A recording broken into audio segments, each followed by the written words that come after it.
Hello everybody, welcome in today, this morning, or afternoon, wherever you are. My Draw Paint Means Plastic, welcome in guys. We're gonna paint some minis today, and hopefully the internet will hold while we paint said minis.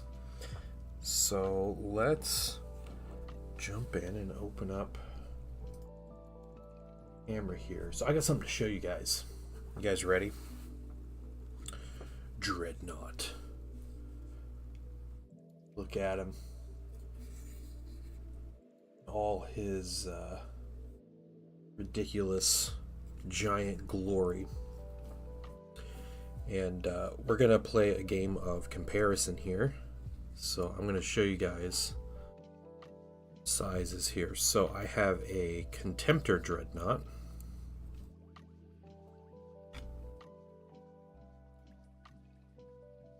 Thanks, EO. Thank you. There's the size of the Contemptor. I'm trying to line up the bases here. Like that. There we go. Contemptor Dreadnought comes up to like the chest of the big ol' Saturnine. And then I also have my Leviathan here, who comes up at about the chin maybe, but the Leviathan's even just like little brother of this thing. So I'm happy. I'm really happy with it. Just some crazy different things. So yeah, we got the magnets going, so then the magnets hold nice and tight, so that's good. We did some weathering powders last night and varnished and glued everything. Good so job. It was good. Thank you guys, I appreciate it. So that is our Dreadnought. Now let's hope he holds here. I might put another pin in one of these feet down here. One of the feet are pinned, as you can see, but I might do some more, so we'll see. But yeah, pretty happy with it. Pretty crazy. So I have just the big and little here. This is definitely like Don't Talk to Me or My Son Ever Again. I wonder, I don't have any classic like box dreadnoughts, but if I did, it would definitely be down here in the comparison, because those are little. I'll have to have Zen bring his when he comes over next time, and we can check it out. But yeah, so I'm happy. We got Dreadnought. Dreadnought is my first 3rd edition Heresy mini finish. First one from my Saturnine box. So I'm gonna be happy with that. We're gonna go set him to the side. These Dreadnoughts to the side as well. That also makes Dreadnought number 5 for me, which is pretty cool. I'm excited about that. Today though, I'm gonna start something else. We're gonna paint some tactical Marines, temporary bases. Don't worry guys, but I have tacticals. I have shoulder pads that were extra parts. We have a couple helmets that are Mark II, like Thousand Suns specific helmets, like this one with a nice tuning fork on top, and then more of the shoulder pads. But we're going to paint these, and I have 5 of them that I'm going to start work on today, and we're going to use these as kind of a test bed for other color schemes. So we'll see how we can paint these and work the color scheme out well. The backpack is the big thing I'm not sure about, because there's a lot of weird details in this backpack that aren't on, say, like, you know, this Mark VI Marine here. That's just flat panels, and this one has a bunch of like a little fan. It looks like a battery or something, and just like all kinds of little details. So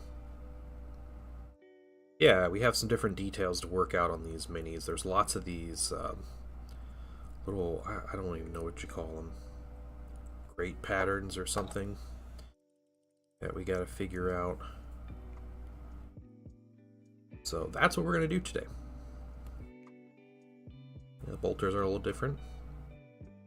Their bolters have scopes. All the Mark II bolters have scopes, so we'll have to figure out what we're doing with the scopes. I think white casing, just silver on the scope will probably be appropriate.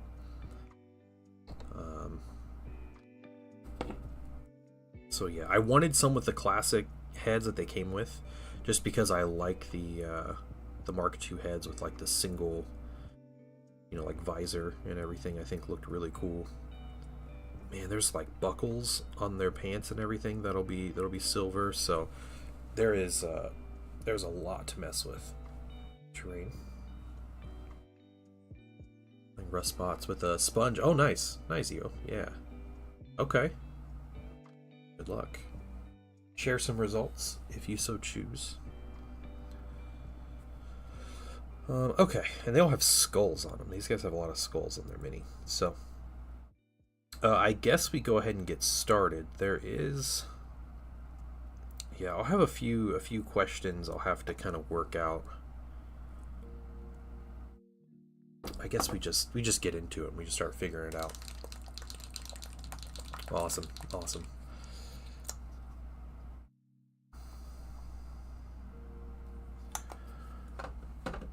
So let's just get a brush and get started.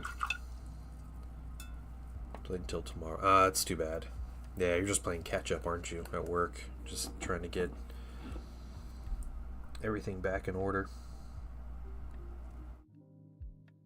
So we're grabbing rich gold and we are going through. I'm not used to painting a lot of trim on my tactical marines because so far all of my tactical marines have been Mark 6 and none of them have trim.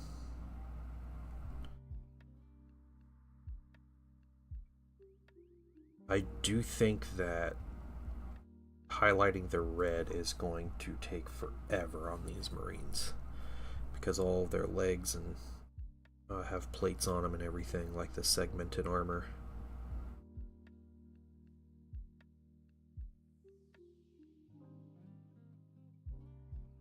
So that'll make it a pain. Hey, if they look good, it'll be all about it. John Lockridge, what's going on? Welcome. Joining on YouTube. I'm hoping my internet will hold out today. We'll see if the fixes worked.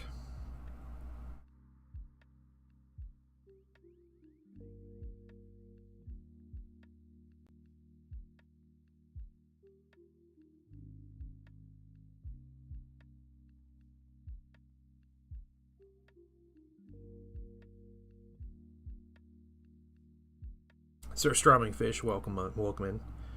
Poster in the transfer sheet. What's the transfer sheet? I had heard about it, but I'd never seen it. What exactly is on there? Is it just like a Space Marine one, or what?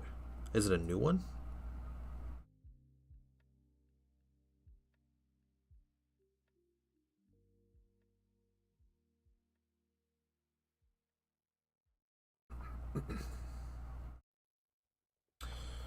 Okay. We want the skull here. Gold. Okay. And we'll do some like silver buckles and everything. Now it's on to helmet and this piece. He's got like a neck collar. I don't know if that should be gold or not.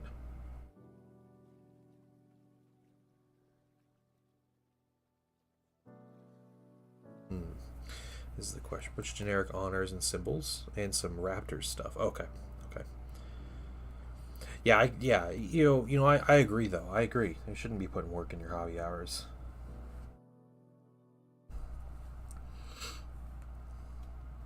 I unironically agree.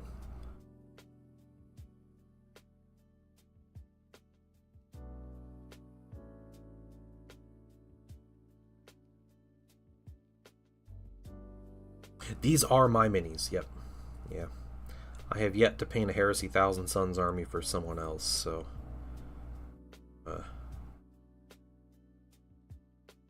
I have a bit of time to work on my minis, so I'm gonna take it.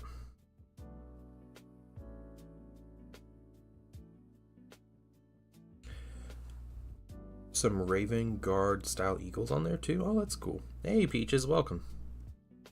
Welcome in. Rain done. Then I can free up space on my desk. Yeah, there you go. Is it back to Krieg then, or is it something different? Yeah, there we go. All right, sweet. You have the Tyrannid kill team too, right? Gemini, welcome in. How are you doing this morning? Hoping my internet doesn't crap out on me today. A high hope, I understand, but finish the Krieg command squad first. Yeah, awesome. But easily put them on Ultramarines to the Blood Angels for the honor in the battle. Yeah, that's fair. That's fair. Okay, a good transfer sheet then. That's cool. That's good to hear. That's right, and you're painting them the classic style. It's really cool.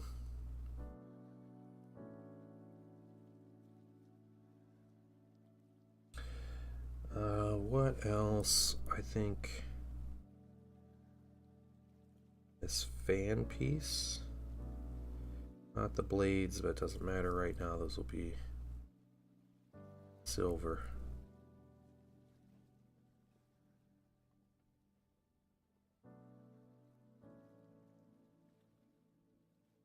Little skull on here, and there's like weird trim.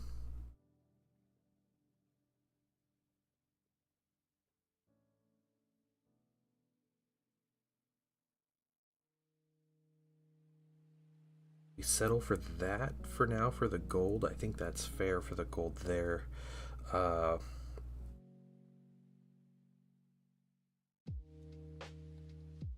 Doing well. Had a good stream. Good. It's good to hear. Armor Marks poster in there too. Oh, that's cool. That's really cool.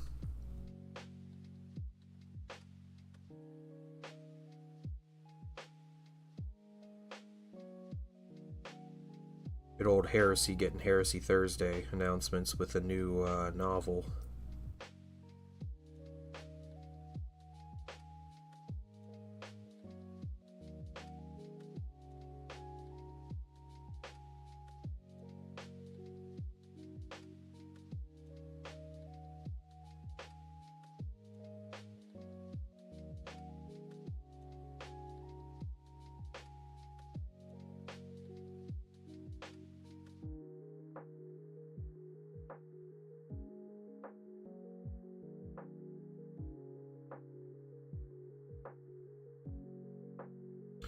Okay, part of me wants to paint his faceplate gold. The other part of me doesn't. I think I'm gonna avoid it on this one. Then I think the more Thousand Suns specific helmets I will paint with a gold faceplate. I think that'll be the plan.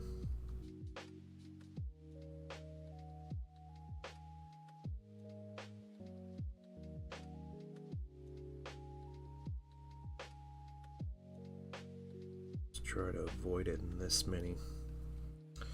Okay. That's a good amount of gold. We'll need his scope, or his rifle. But his rifle is going to end up being, I think, just that piece, and then the shell casings in here. That works for me.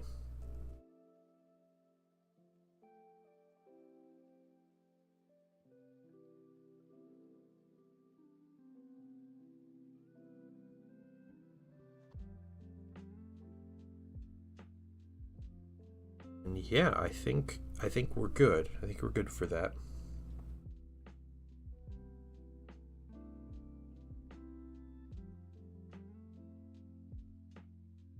Yeah, Peaches, how are you doing today, Peaches?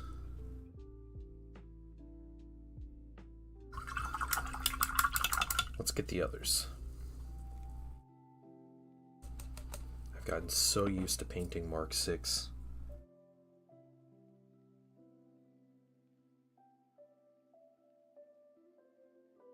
almost like figuring out how to paint an entirely different color scheme.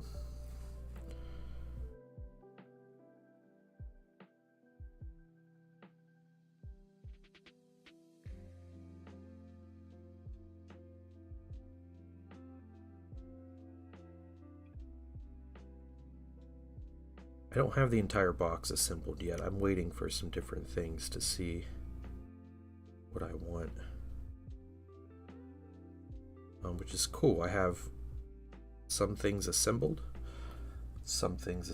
and primed and base coated, and some things not assembled, so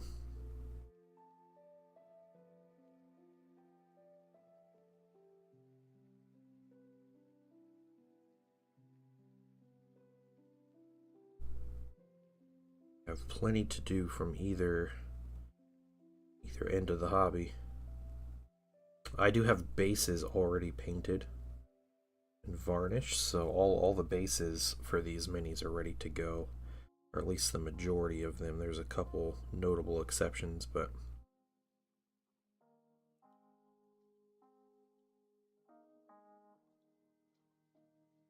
build a miniature working space. Nice. Very cool. That's cool. But do you have to like restart it, or you're just you just gotta like adjust some things? Hopefully you don't have to restart everything.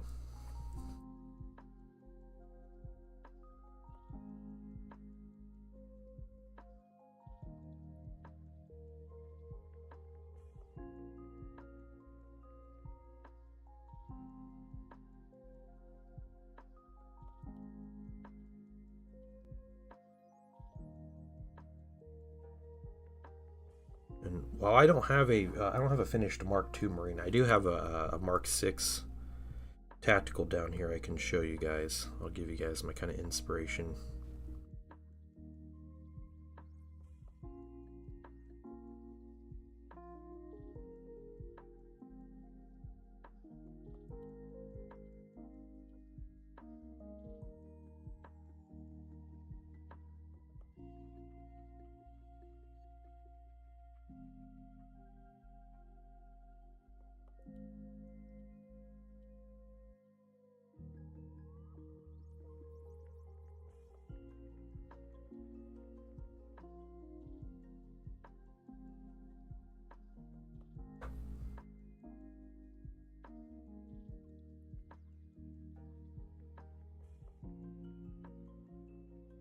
That backpack in a minute.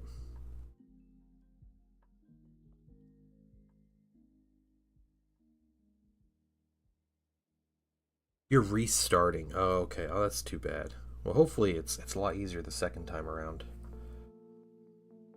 We don't have too much trouble with it.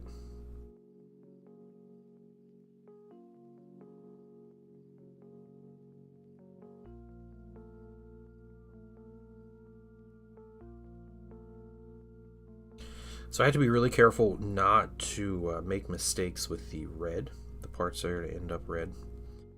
This was a lot of airbrush work and a lot of time, varnishes and everything to get this red the way it is. And it's really hard to just pick a brush and correct what I had done with the airbrush. So very little correction if I can help it.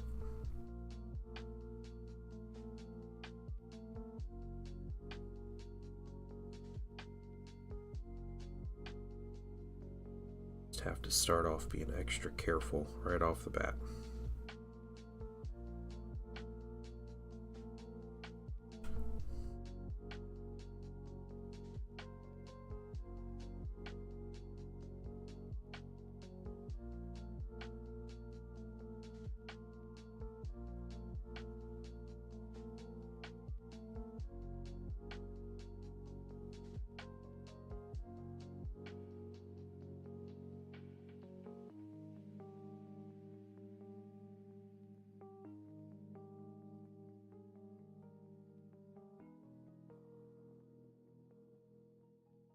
Okay.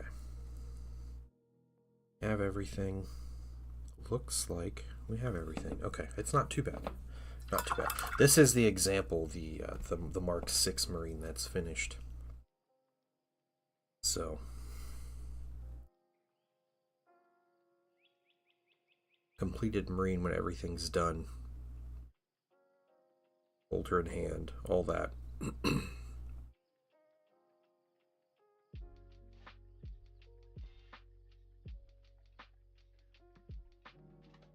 So I just grabbed that dude off the shelf. I have 50 tactical Marines right now. So put a gloss varnish on the red. So actually, it's actually a matte varnish over this red. It was more glossy before I put a matte varnish tomfoolery. I do have a command. It's a little outdated, but if you type in !red, it gives you the kind of overview of how I paint the red. But to give you the rundown, just to get the red in the state that it's in right now, I prime the minis. I prime a dark gray. It doesn't really matter. You prime them any color, but I put it's Vallejo metal color gold. So not the liquid gold, it's the metal color gold. Over the mini, and like a little bit of like a zenithal. Like I don't get like the underside of the minis super hard or anything, but I try to create a little bit of shadow in there. And when that's completely dry, I start going over it with, I used to use Tamiya clear red, but now I use, what's up Zen? I use AK Interactive clear red because it's not toxic. So, and this is all with an airbrush. So the AK Interactive clear red, and you have to very slowly build up coats, because if you put it on too heavy when it's still wet, it pulls up and it doesn't cover. It's very finicky to use. So it takes about 5 or 6 coats of that to get the color I want. You get a very glossy red. At that point, you need to let it dry for about 24 hours. And even then I don't touch the minis, but if you touch them, it's very tacky and it's sticky and it messes everything up. It'll just rub paint off. It's wild. I chose a very annoying color scheme, guys. So you wait about 24 hours, and then I get the airbrush back out and I cover them with a gloss varnish. When the gloss varnish dries, I cover them with a matte varnish, and then let that dry and they're ready to paint. So it's kind of a multi-day process just to get the basic red done. So the gloss varnish is there to seal in the clear red paint, because this clear red paint reactivates if it gets wet.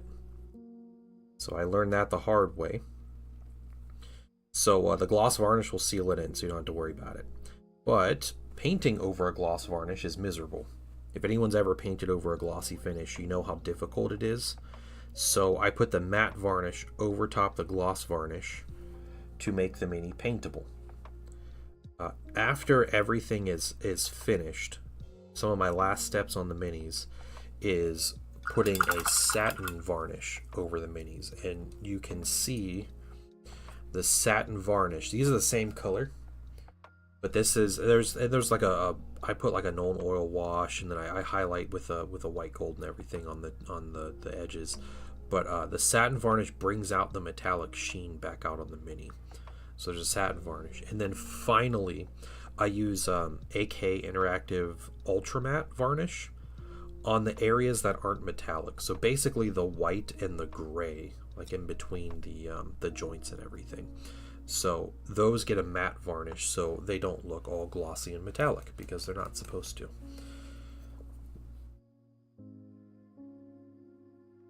But it's a lot of varnishes, a lot of steps just to get this red. And my son is Smiling Beagle, welcome, and also hey Misfit. I don't know if I said hi to you yet. My son is slowly collecting a Heresy army. He has salamanders, and I painted a salamander just to kind of test out a color scheme that I thought would be good for him.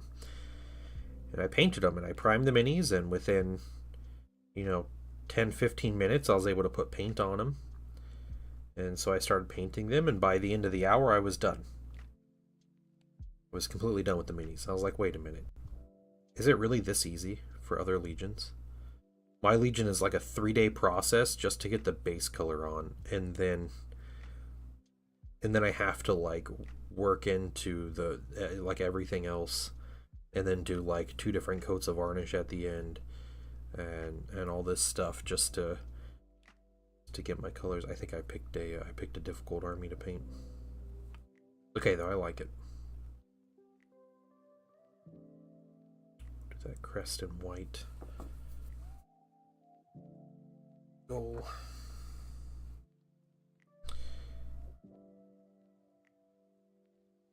Skull belt buckle here. And his skull there. And he's got another skull back here that we'll get.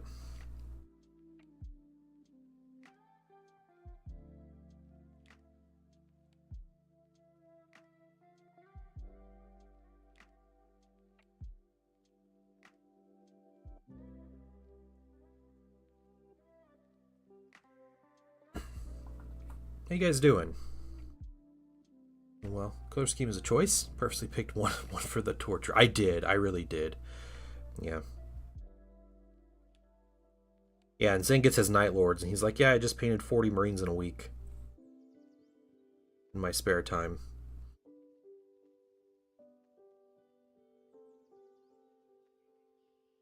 Oh, it's 30, yeah, 30. With jump packs, it's 30 Assault Marines.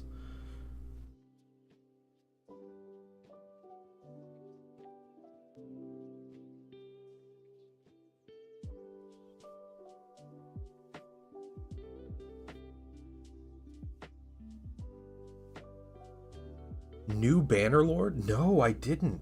I didn't even hear about New Bannerlord. It's not wait, it's like an expansion. Oh, is that like the Sea People expansion or something? Is that what's going on, or it's like Vikings? Or did I just miss something completely? Getting ready for Nova. Oh, cool. All right. What are you going to be doing at Nova, Smiling Beagle? Anything in particular?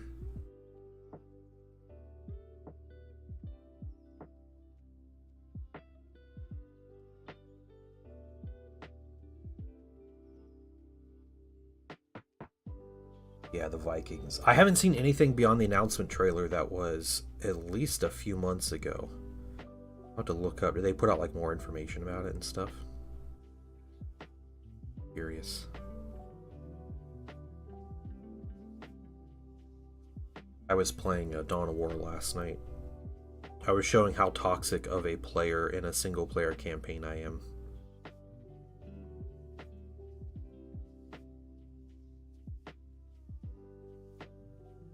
Is that everything? Everything on this guy? We got the magazine. We got the skulls. Yeah, I think that's everything. Okay, sweet. Let's get number 4. We're doing 5 of these as test pieces for our Mark II color schemes, so we're checking them out. 3 pieces I'm entering. Looking forward to meeting fellow streamers. Oh, that's really cool. Okay. Sir Gorf. My first set of paint. I'm officially living in a box. Aren't we all living in a box, though? Isn't that the question? Welcome in, though. How you doing? What did you get to paint? What brings you in here?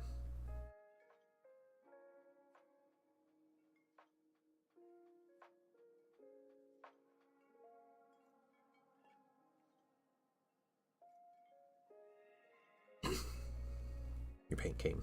Sweet. What kind of paint did you get? Tell us all the details.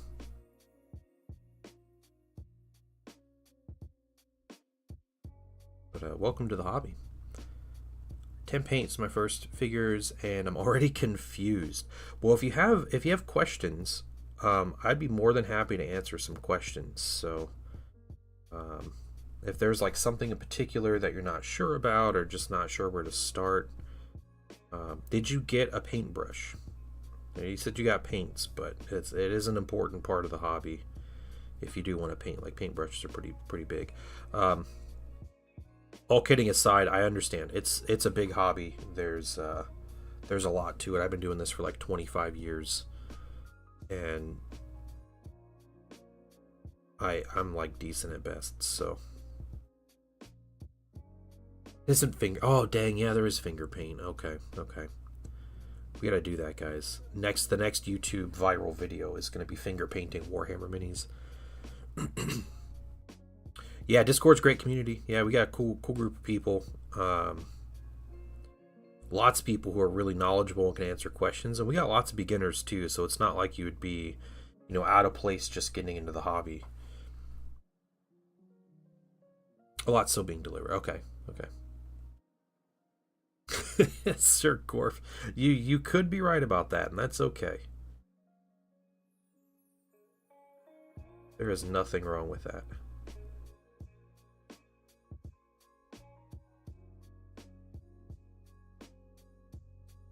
Just be thankful that you're getting into the hobby now and not 25 years ago, before YouTube existed.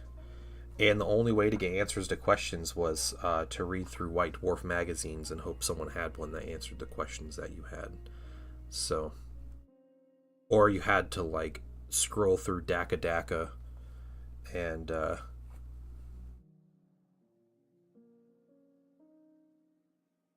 hope it wasn't just non-stop complaining about something. Hey, thanks for the follow. 90% of the streamers, I've been in this since 1998. Yeah. 2002 for me, but yeah. Oh man, the metal minis with tester paint. That was a whole vibe though. Like, everybody had that friend, right? Or you were that friend that used tester paint, and you just had these like completely glossy, never going to chip in a million years miniatures, but the paint was so thick on them. Yeah. You know who you are if that was you.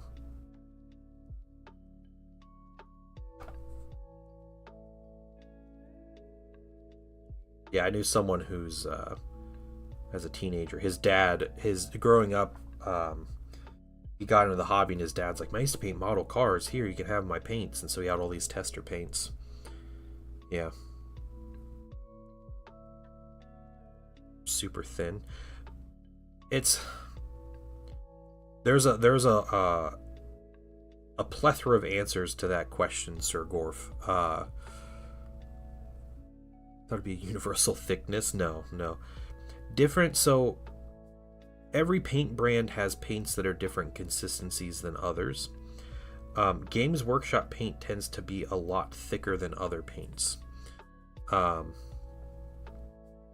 If you're just talking about their basic paints, like base paints and layer paints and whatever. If you have like washes and contrast paints, those are super thin, and those have like other purposes.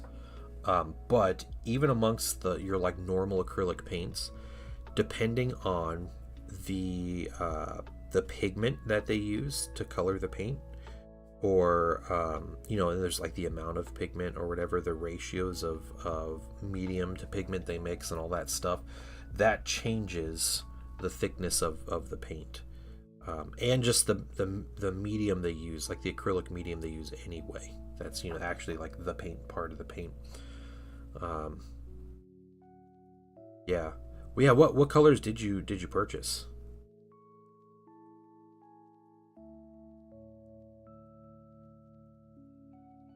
Anymore, I'm not super well versed in a lot of specific Games Workshop colors, but I'm sure I could help you. I can answer in a lot more detail, knowing what you got.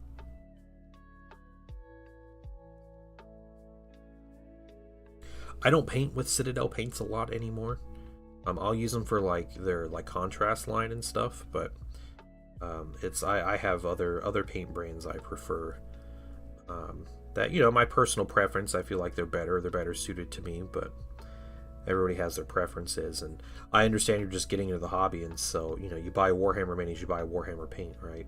And the colors match really well to what they do and they show you, so that's awesome. Citadel, except for some, yeah, I'm the same. Yep.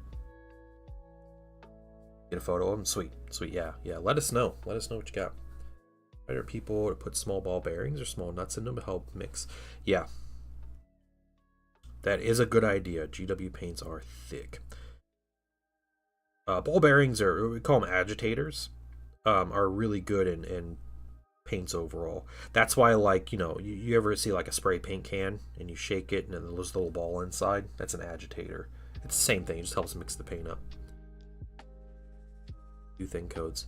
Yeah, Too Thin Coats is a nice paint brand. Their bottles are the worst on the market. I would rebottle Too Thin Coats into Citadel paint pots.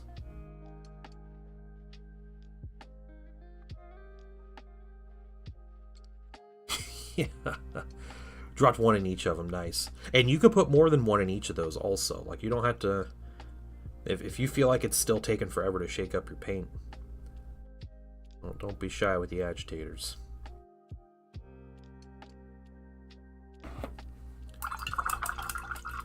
Metal will rust in paint if it comes out and has an opportunity to get dry.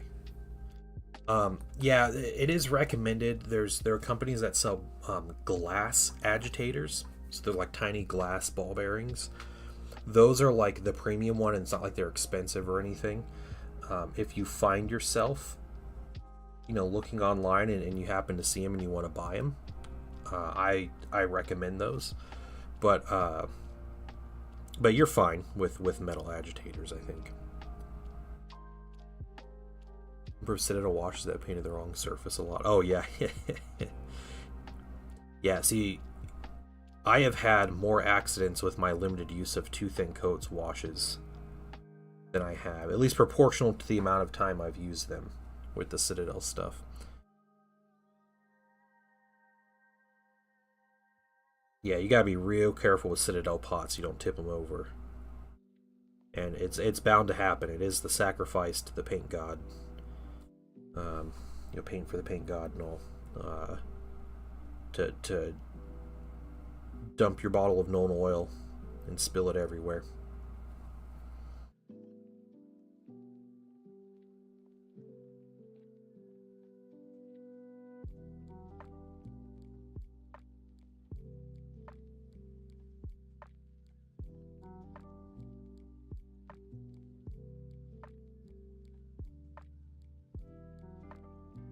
Never had issues with it. Yeah, me neither. I have metal agitators in my paint.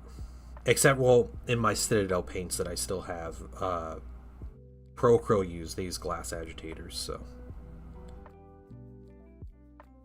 don't have to worry about that.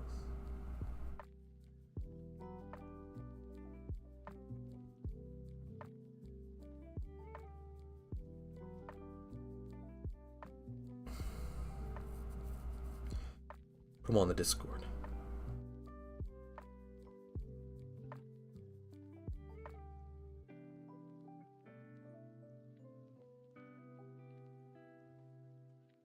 Did you join Beagle's Discord? Is that what you did? Nice.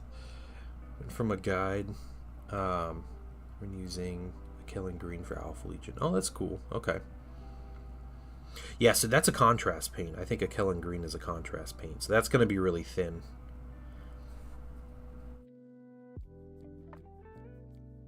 And they have like a different use for yeah, than like your typical acrylic paints.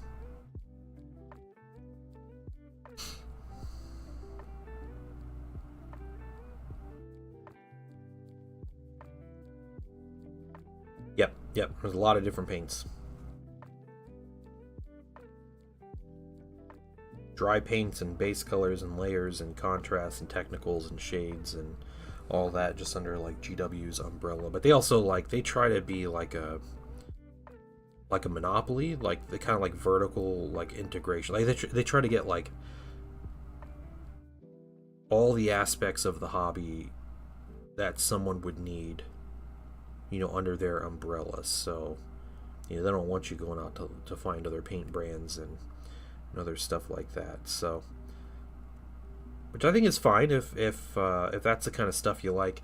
A lot of people, when they get into Warhammer or Games Workshop games, they stick in there and they never try anything else.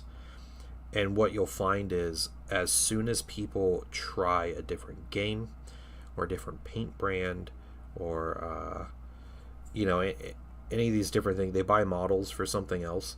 They're like completely sold on the new thing, and it's like their eyes are opened. They're like, wait, I don't have to buy Citadel paint. Citadel contrast paint is great though. I like contrast paint. There's definitely some misses in the line, but I think it does really well at what it tries to do. So, and like I said, I use it a lot.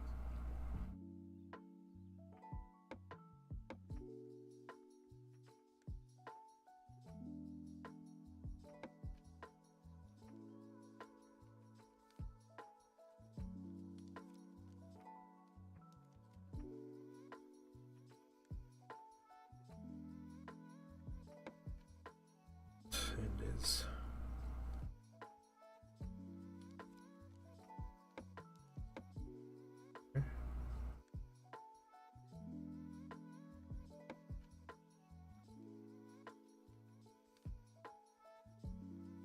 Is the gold on everybody. We're done with this. Oh, you get a wet palette. Nice. It's a good start.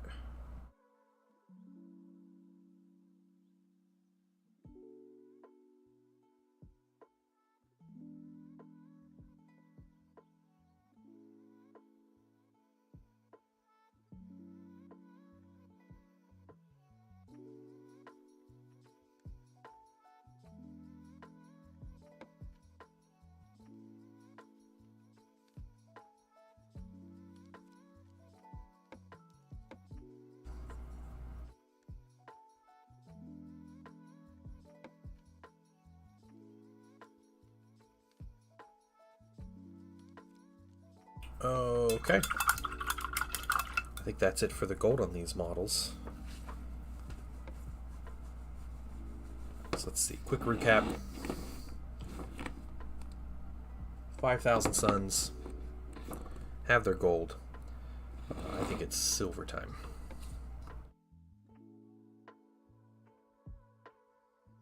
Put some of this paint up that I had sitting out here.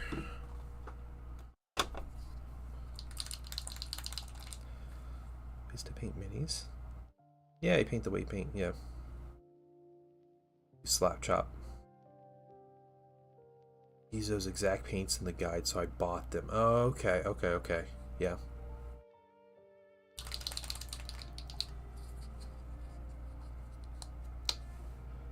So slap chop for Alpha Legion. What minis did you get? Did you buy like Chaos Space Marines, or was it like Horus Heresy stuff for Alpha Legion? Important question, guys. Okay, don't judge me. I'm not just trying to get someone else to play it. You got the Mark IIs. Okay, sweet. All right, good man.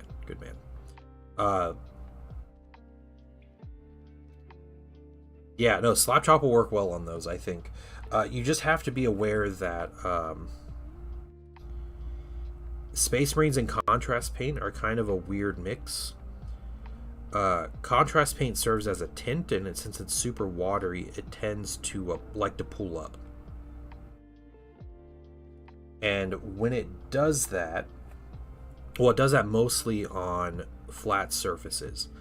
And Space Marines are basically just flat surfaces.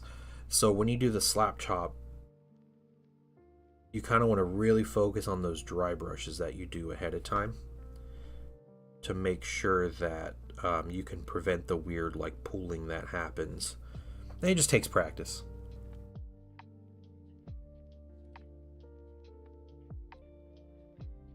Team is their best team. Oh wow, Zen, dang. Yeah.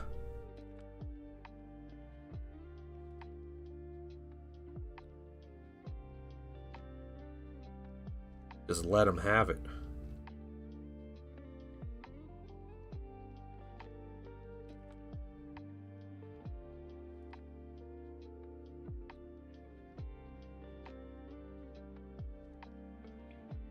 That's too bad, though.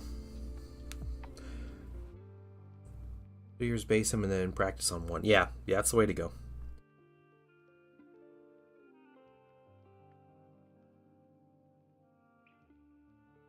One thing to keep in mind about assembling those Marines is you can interchange the arms on them. So if you don't want them all to look the same, or like, you know, every fifth dude to look like the other, you know, the other guys, you can swap arm sets.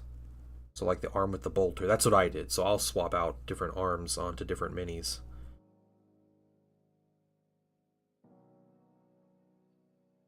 But also, if these are your first minis, you know, maybe don't worry about that so much. What's up, Blue? How you doing? Okay, we got the weird silver parts on these guys. We need to get his bolter. We gotta get around his helmet. I like to get these little earpieces and make those silver. To change it up. Look at these. They got weird like outlets on their chest here. And I'm gonna rinse my brush. Before I forget, I gotta do something. Back just a second. Yeah, have fun with it. Yeah, and ask plenty of questions.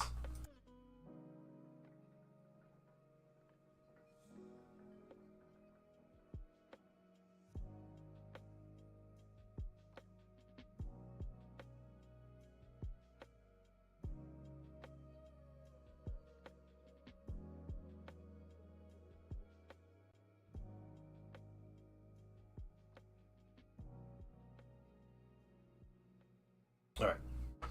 It is a gorgeous day outside, nice and overcast and cool. So I'm opening the window, and we might be able to hear jets flying overhead today. We'll see. There's a chance. Blue's in the office today. Sorry to hear that. Yeah, he's chilling in YouTube right now, guys. If you're curious where Crucial Blue is. 2 disintegrator sprues, no idea what to put them on. You can put them on Tactical Marines if you want.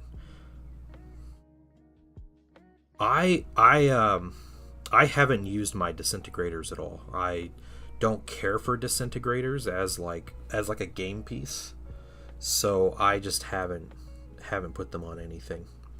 And maybe sometime down the line I'll be like, man, I really want veterans with disintegrators. But also with my army's theme, like I'm running Thousand Suns, and to me, Thousand Suns don't seem like the kind of army that would use disintegrators. Like, you know, if they want to melt themselves, killing somebody else, like they have plenty of other ways to do that. T-Slayer, what's going on? Decimator with a Forge Fiend head? Oh, that's wild. Decimators are crazy.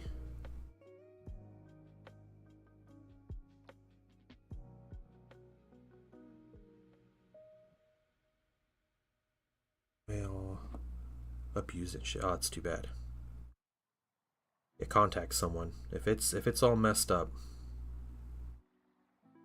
somebody know.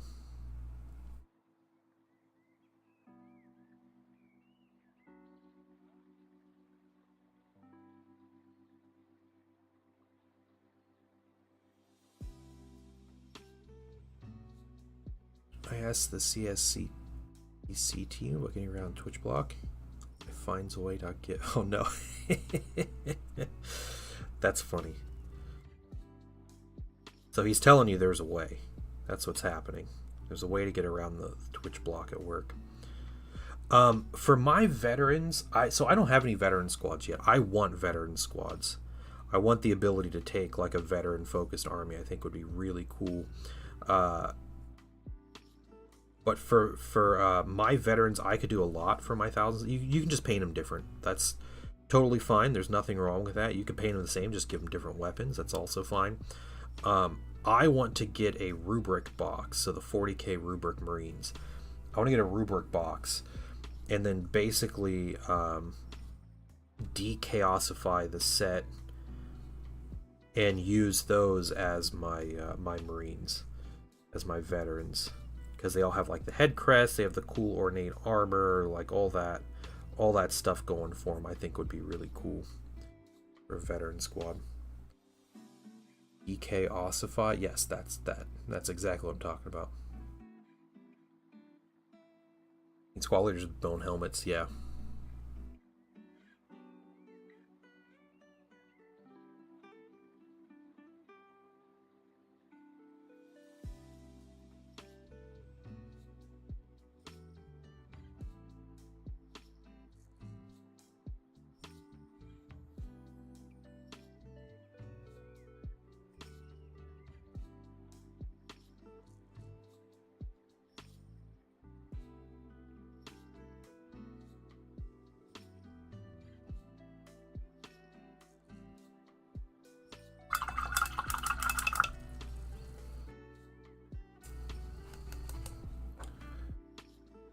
Silver isn't too bad.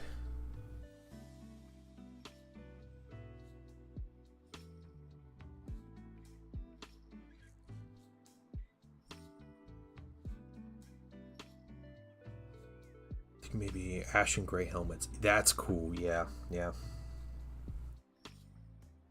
That's a cool way of doing it. That's kind of a throwback to like their old color scheme, right? Like the pre-Lorgar color scheme. That's like the real veteran kind of flex.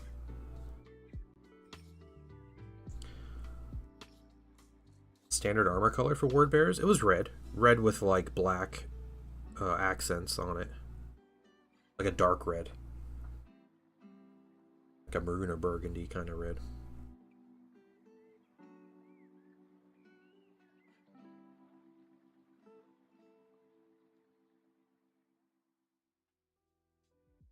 $40k Centurions or Terminators and paint them in Alpha Legion. Kitbash Calgar's armor into something? Alright, that's cool. Yeah, man, you're in this hobby, like, the world is your oyster, right? You just pick some cool stuff and go with it.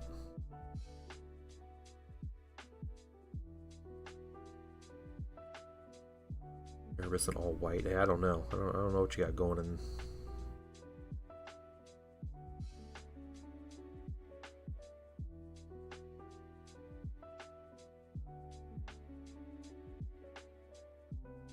Come back with the gold on that.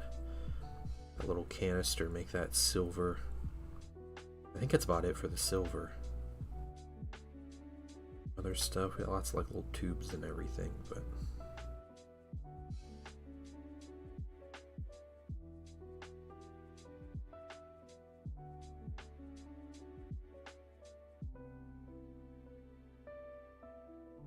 okay.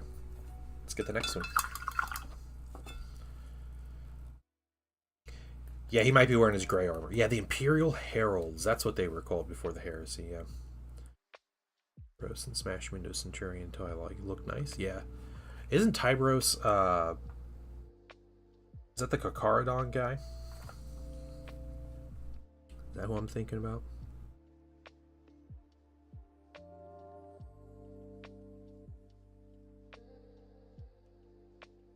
Zen, if you know, you know, okay? That's all I gotta say about that.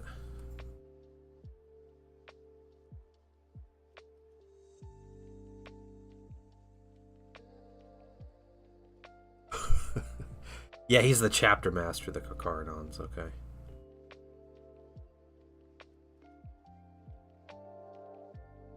Yeah, he's a beast. He's a big dude.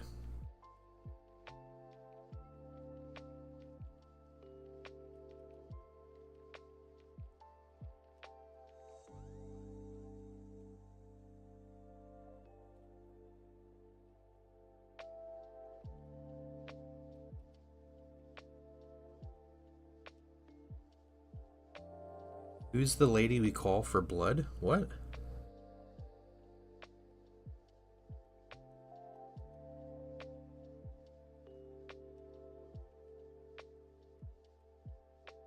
Size like Kitbash Centurion would look nice. Yeah. Yeah, it would look cool.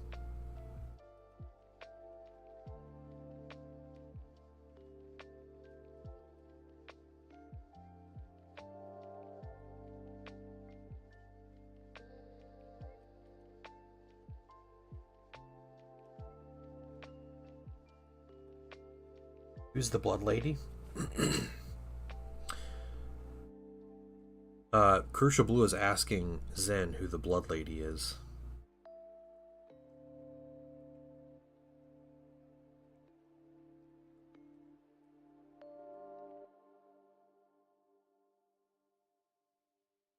Chaos Legion's colors the gods they may favor? Yeah.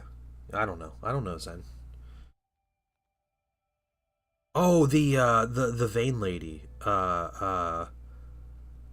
What was her name? It was like Kylie or something. Iconic. Yeah, Kylie.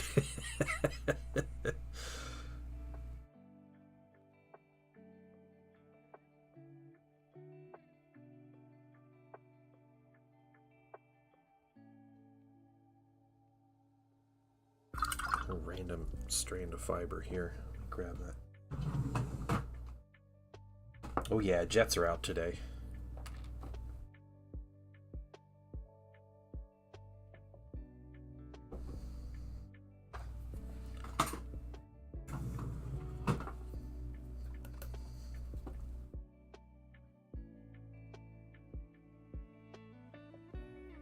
Yeah, Callie the goat.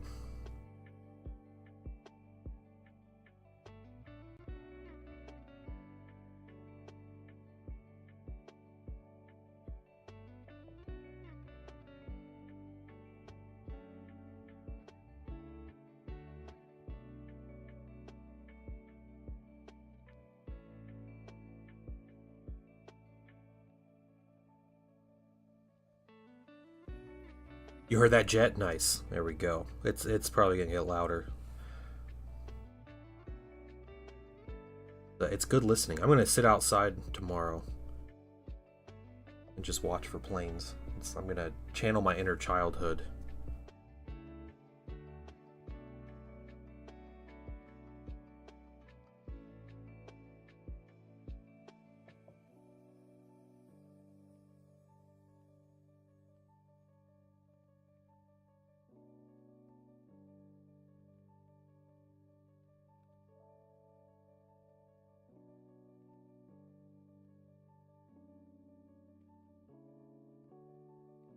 You're probably hearing my AC now.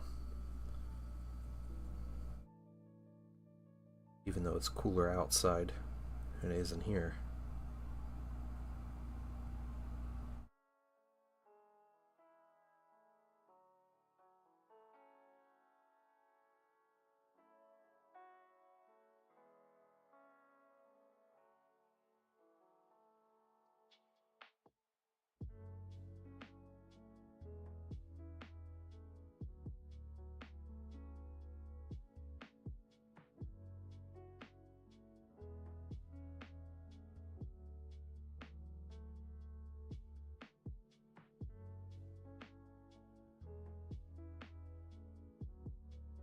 It's coming close. You guys hear that?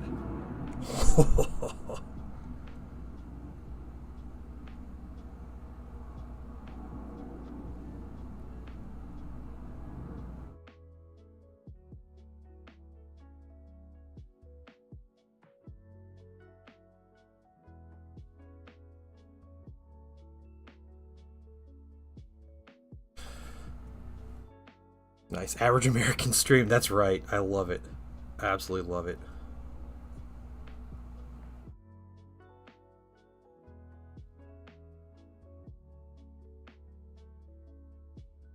If it happened every day, I might get annoyed with it, but it's great.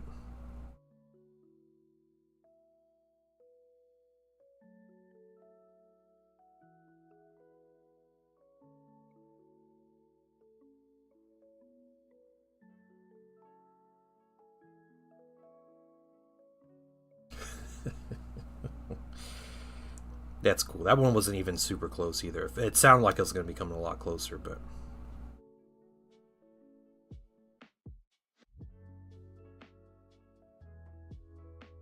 we'll see. They'll be practicing routines and stuff through the day, so I imagine be hearing some different things.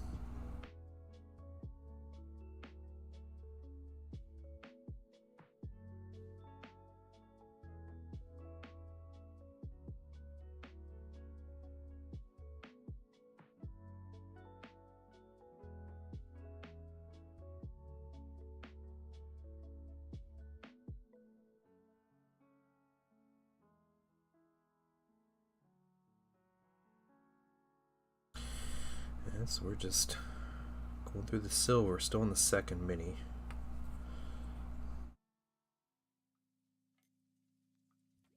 None of these minis are sergeants or anything, so they'll all get the basic color scheme. But we'll have silver, we'll have white, we'll have a dark gray. That should be everything we put on them.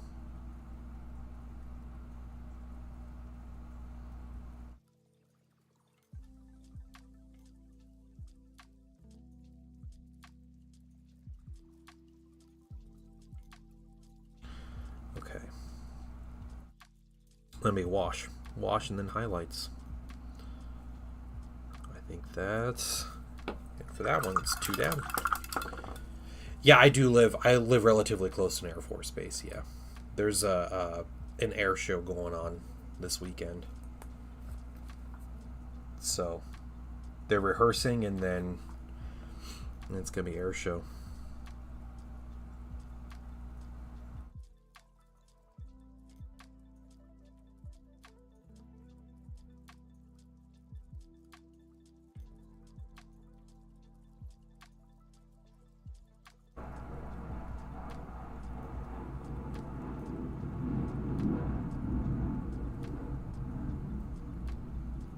No, it's pretty close.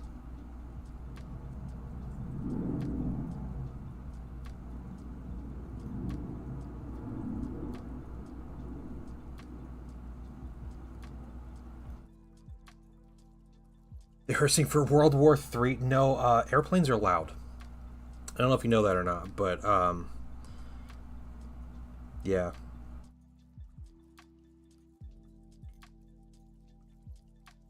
So it doesn't matter how slow or fast they're flying. If a jet is relatively close to you, it's extremely loud. So it's fun when they're flying over your house. Preparing for an air show. I'm sure there are other situations when they're flying over your house it's not so fun, but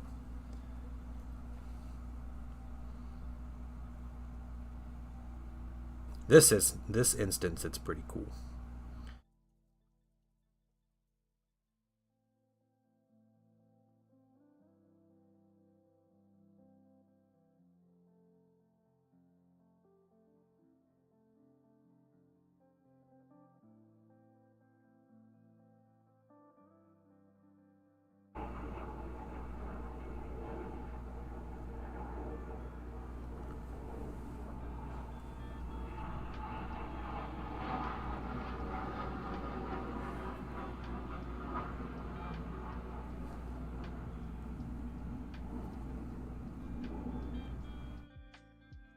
Yeah, it's too bad it's really cloudy today, so I don't know if I'd be able to see him if I were looking outside. So I'd like to just open my window all the way and just see if I can look out and see something flying around. Hey guys, what's flying around? But I don't know. And Sir Gorf, they're always rehearsing World War III, man, always.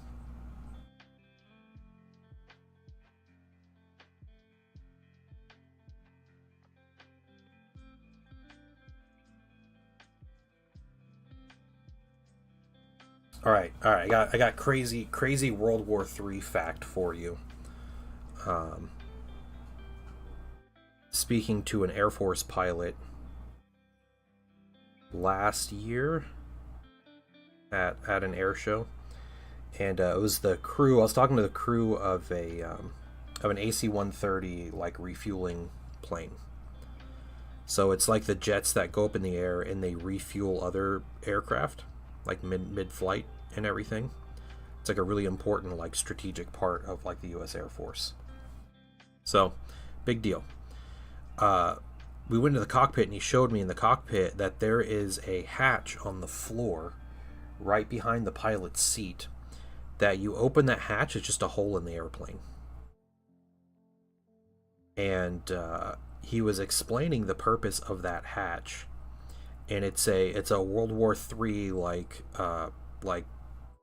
use only kind of hatch, just a singular like I don't know, maybe 2 foot by 2 foot square hole, and what that's for, maybe like 3 by 3 feet or something. It was just this little like hatch in the cockpit. And what the idea was when these refuelers were built back in like the 60s or whatever, the 1960s, they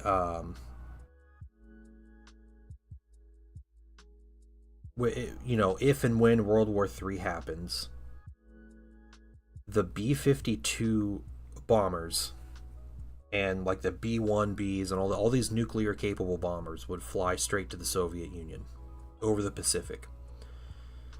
And they would need refueled one time on their way there. So these refuelers would fly out with them. So their mission is to go with the strategic bombers, fly over the Pacific Ocean, and then about halfway through, the refuelers hook up to the bombers. They dump every bit of their fuel into the bomber, and then the entire crew in that refueler go up to the cockpit. They open the hatch and they all put a parachute on. They drop out of the hatch and they just let the plane fall into the ocean. That's what it took to get these planes across the Pacific, and the refuelers were a single-use plane. That's what they were made for. They were designed to be like a one and done, disposable refueling aircraft.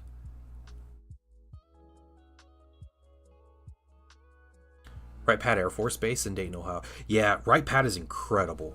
It is incredible. And how much does it cost? Well, when the end of the world is coming, the cost isn't enough, you know. That's the whole idea.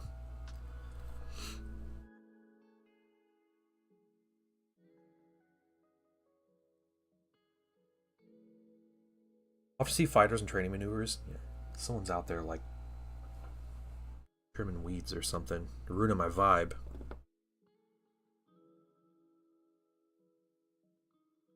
Practicing strafing boner in the gas station. Yeah, it's crazy. Yeah, they practice and dump them into the ocean. I don't think they ever did. I don't think they. I'm sure they have. I'm sure they train on. You know, obviously they're training on refueling and everything because they do that all the time. It's like a huge part of like the U.S. Air Force, right? Or like all of NATO Air Force. But the training, like you can probably do that with like a mock-up of like a cockpit or something. Like get to the cockpit, you open the hatch and you jump out. Like it's not like that's something that you need to waste whole airplanes for every crew to train. You know, that'd be wild. Yeah, Ohio has an Air Force base in Toledo also. They station F-16s there, which is cool.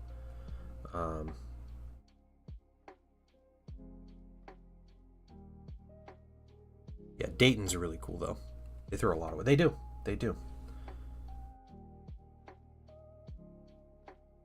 You know, and then they make disposable refueling planes and then never throw them away.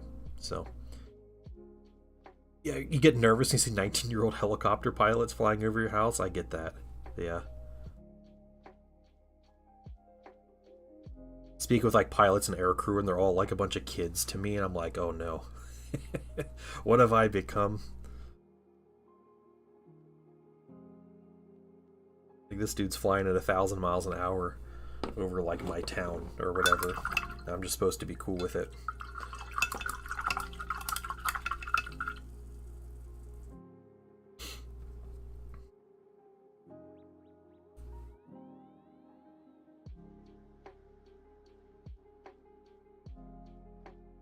All right, 2 more. Put this silver on.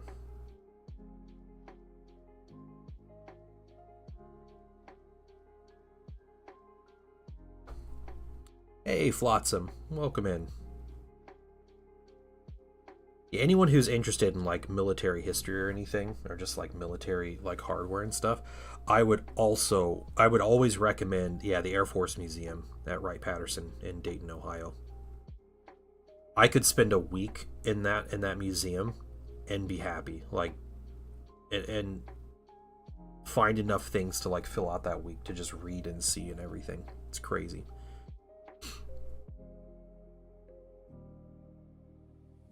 So my son wants to go for his birthday. That's like his birthday wish is just like, I want to go to Air Force Museum. Cool.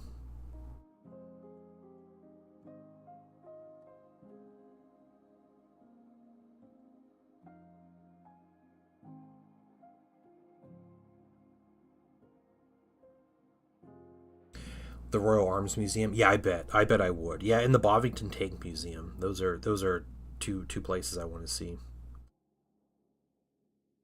Unless they're the same thing, then it's one place I want to see, but still, yeah. I love that kind of stuff. Yeah, you wouldn't leave, yeah.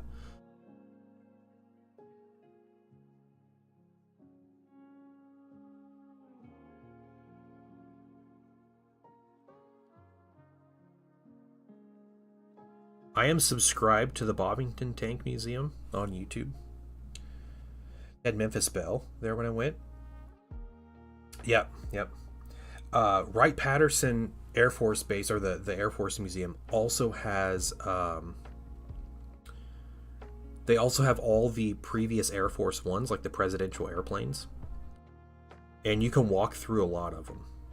So they're like museum pieces inside that you can just you can walk through and see all these places, and they're this is the room where JFK was officially declared dead, and stuff like that. Like, this is where Lyndon B. Johnson was sworn in after JFK died, and they've show Roosevelt's hidden elevator on his airplane, and all kinds of crazy stuff like that. It was really cool to see. Every gun you could imagine. Yeah, nice. Yeah, yep. Well, he wasn't shot in Air Force One, but he died in it, so.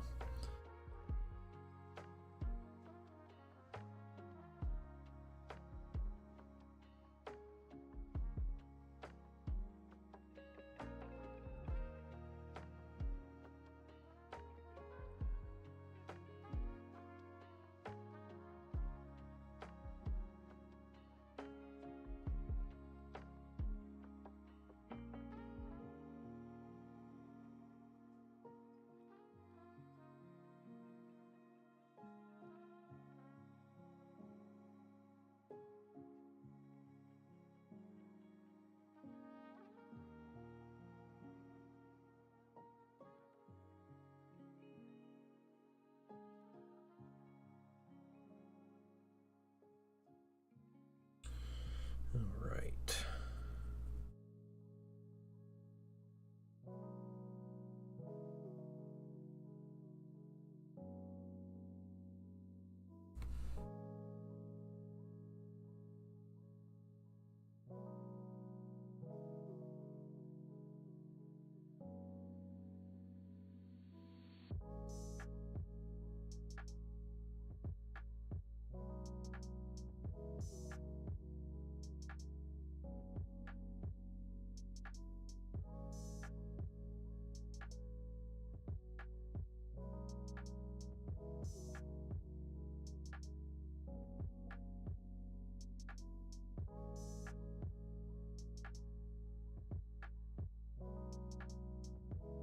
I wonder if the gifted plane will ever be there.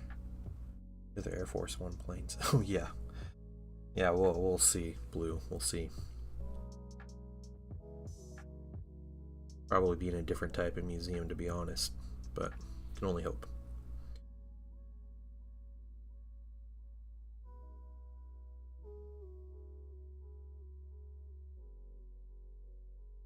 I'm gonna sit down and drive a Sherman. Yeah. At the air show I went to last year, they did a demonstration with some different tanks, and they had two Shermans. They had one that was an EZ-8, and they had an M4A1, and then they had some German, it was like Pak 43 guns or something, like anti-tank guns, and they had a little Hetzer tank. And they did a little demonstration, firing guns at each other and doing cool stuff like that. But I was talking to the guys who, before their demonstration, I was talking to all the crew and the people that run that kind of thing. And it's a bunch of old guys. They're all really cool. I was chatting with them. I was talking about how my grandfather fought in World War II and was ended up fighting in a Sherman as crew, and became a tank commander of a Sherman by the end of the war under Patton's 3rd Armored Division. So pretty cool. Get out of here, Culture American. Someone ban this man. How dare you?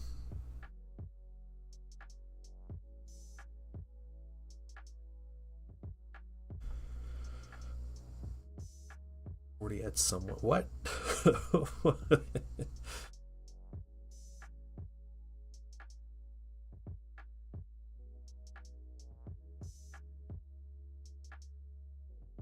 Sir Gorf, you do promise?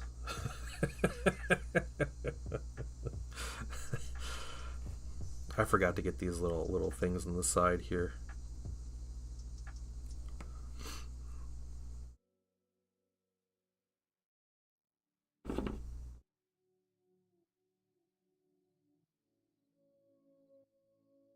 Well, Culture American, if you're just joining us, I'm doing some test colors on these tacticals, and then we're listening to airplanes fly overhead while we do it. So, and not just any airplanes, specifically some different Air Force jets practicing maneuvers before an air show. So, bench.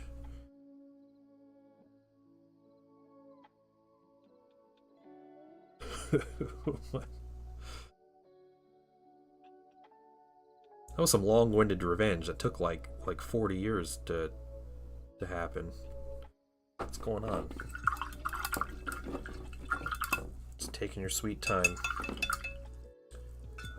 He still needs his little chest outlets painted.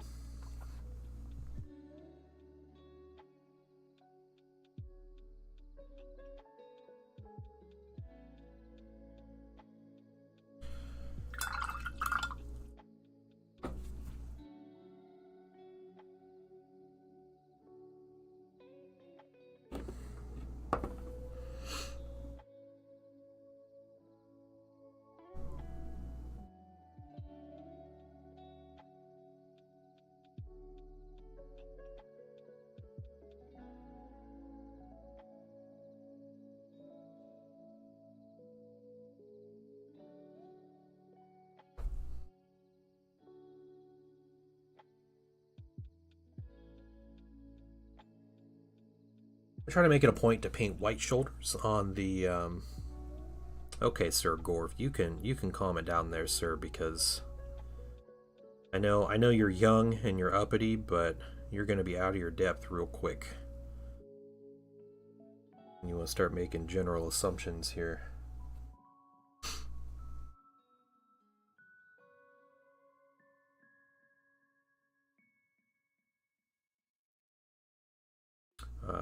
Yeah, I think when I paint sergeants, I'm gonna try to do white shoulder pads on them,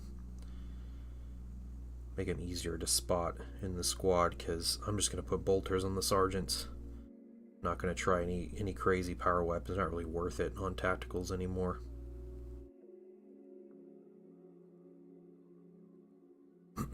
Busting out the dad voice, yeah. Just a young English chap. Keeps going on and on about how much better UK is than the US. Like it's fine, but he's not mad. He's just disappointed. Yeah. Darkest.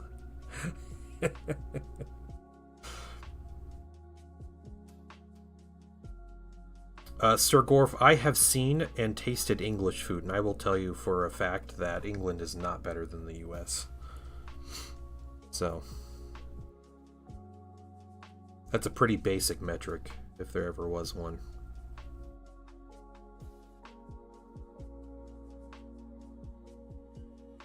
I've seen the beans on the baked potato food truck that everybody loves there, and it's sad, honestly. Yeah, that's true. Everywhere's messed up, though. It's not a competition. Actually, cook and knows how to season food. I can debate it. One of the few. Huh. You fill it with Kim's. There's plenty of food that I could use to disagree with that. But yeah, we do fill a lot of chemicals in our. We love our chemicals, dude.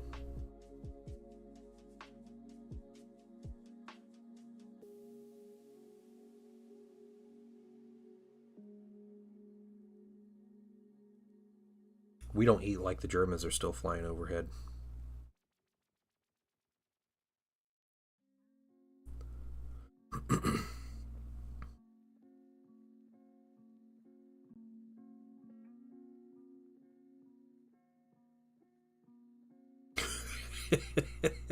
Sir Stroming Fish, aren't you English?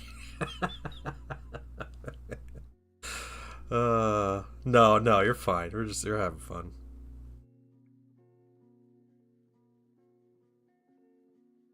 Let's not get personal, guys.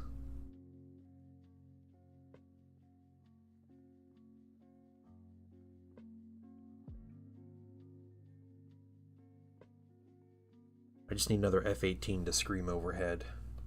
The sound of freedom.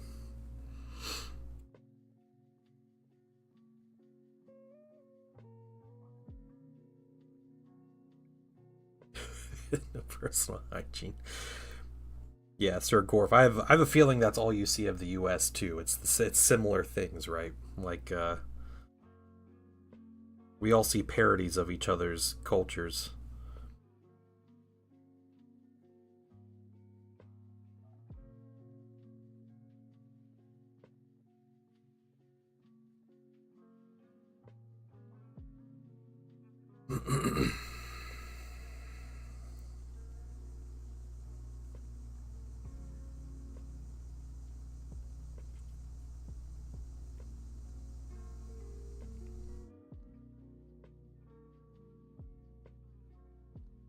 What? I don't even know what you're talking about, dude.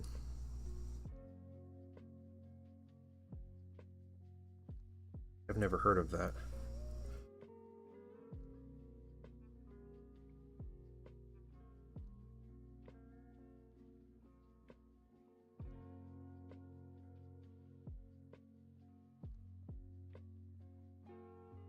Yeah, yeah, healthcare in America is messed up.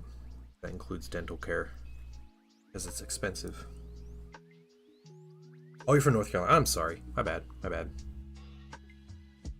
I think I got you mixed up with someone else. North Carolina wins for the best barbecue, though.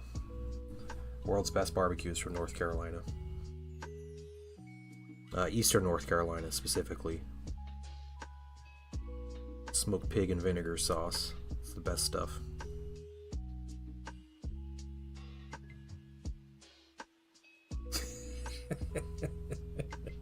Oh yeah, everybody hating me today, apparently.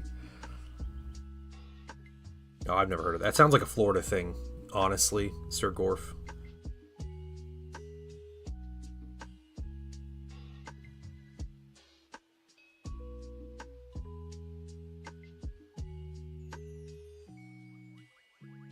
Yeah, it's not fair to compare the rest of the U.S. to Florida, though.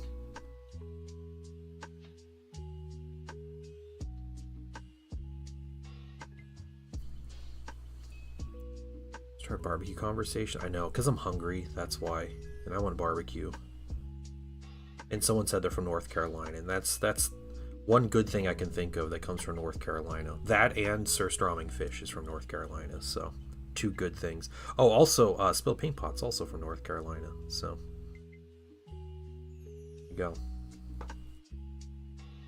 I mean, Texas style is amazing, though. Like, barbecue is just good, right? Can we just agree to that? That, like, the worst barbecue in America is better than the best English food. I think that is a pretty universal statement.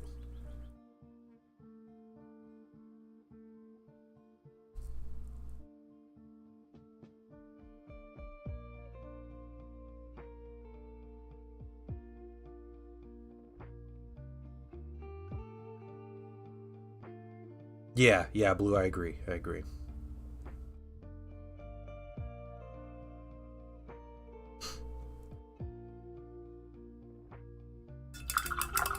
Smoky Mountains are North Carolina. That's true, they are.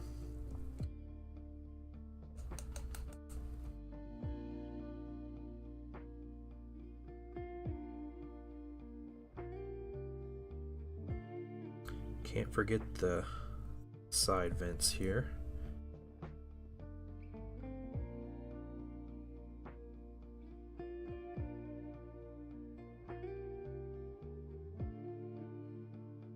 Okay, I think we're done with the silver on these minis. And that means next we're going to go to, I want to do some dark gray.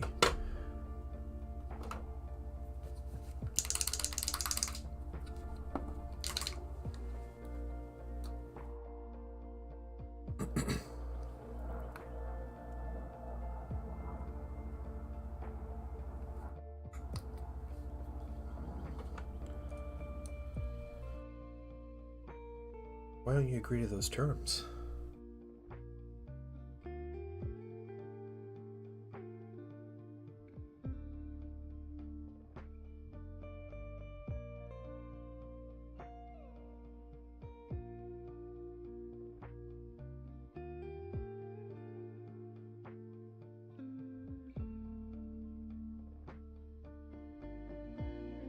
Where we get all of these areas, we'll have to come back and get the smaller brush and get in between the joints because they have like weird armor plates over them.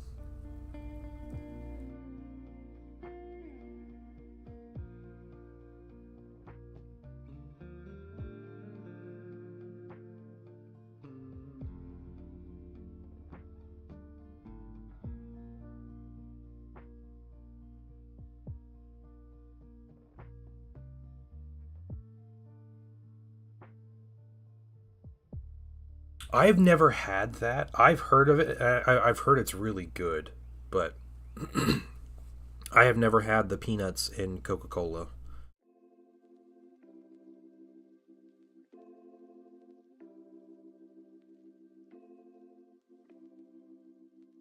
Yeah, yeah, I've heard it's amazing. I don't know what it is that makes it so good, but I've heard it's good. Darkest Sun, I think you're making my argument for me here.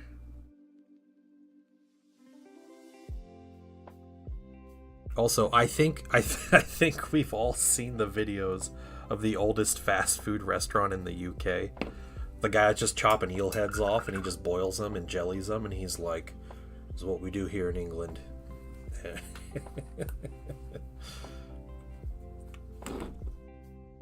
Yeah. You seen that one? It's, oh man, that video's been viewed like 400 million times on YouTube.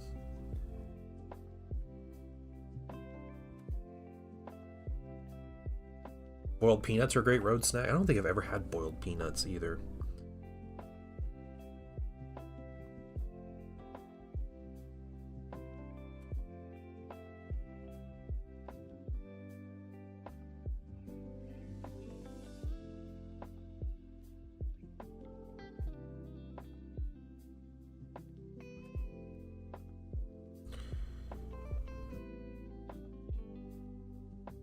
Here.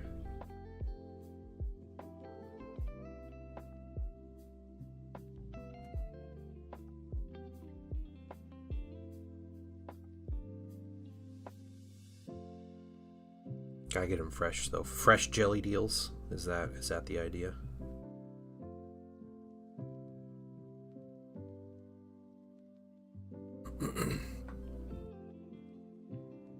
Oh, okay. I can make generalizations about the UK based on London, right?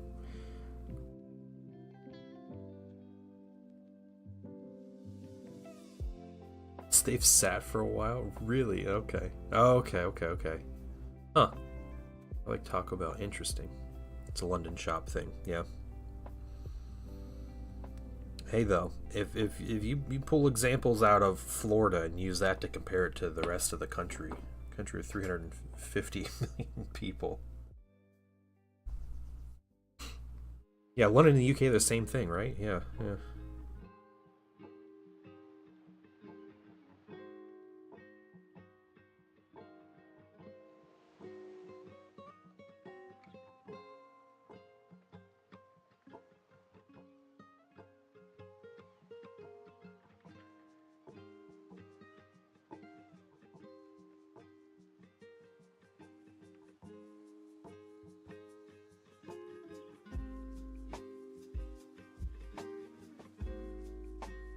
It's like when Europeans fly to the U.S., they fly to like New York, and they're like, I'm gonna spend a couple days in New York, then I'm gonna drive to the Grand Canyon, and like the sense of scale is just not there.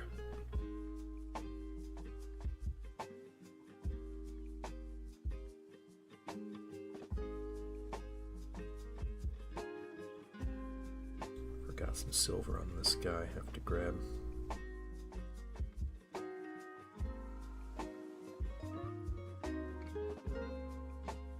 Oh, their bolters have a little bit too.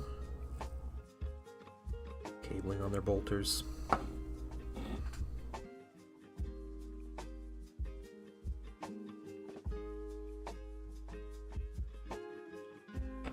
Yeah, you know, yeah, UK is 4 different countries, and you know, like US is 50 different states that, you know, arguably a lot of the US states have much bigger cultural differences than the 4 countries that make up the UK. So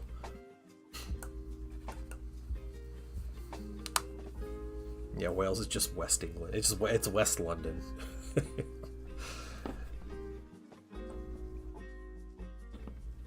This one we want to do here. All the boiled peanuts they're talking about. Yeah, that's fair. So starving fish. Yeah, get them fresh. There are plenty of horrid foods in the U.S. too. So.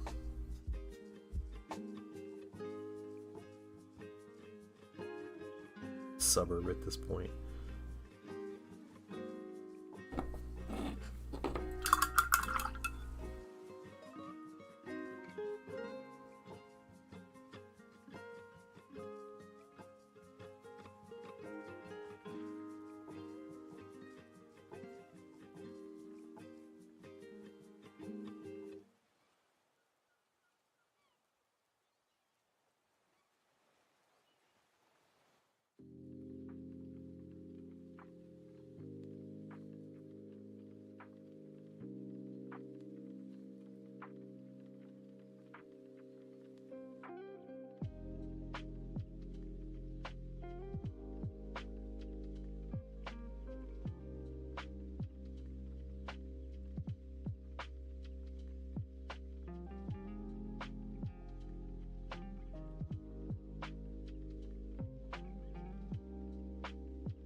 We're gonna come back with a more detailed brush after we get all these cables here. He does not have a cable on his bolter on the other end there. It's interesting.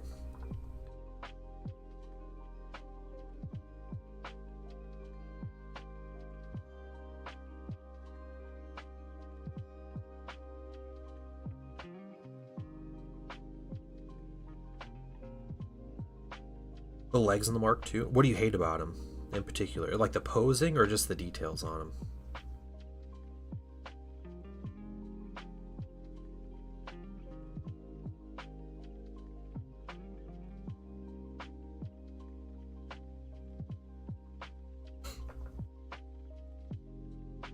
I think they look great. I think as far as like paintability, they're not the most paintable. It's, you know, they take a while. They got a lot of details. What's up, Star Laser?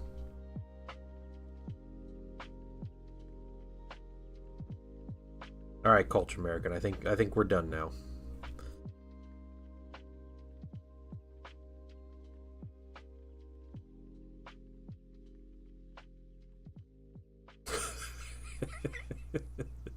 That was a good one, but we're done. We're done. We talk about Warhammer now. What's going on, Star Laser?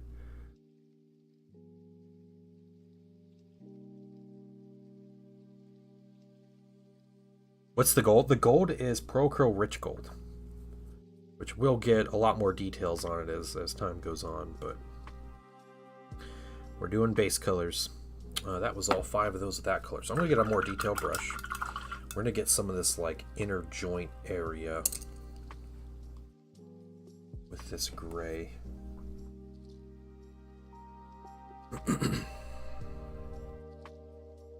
Yeah, there's a lot of that going around, Sir Gorf. Don't feel too bad.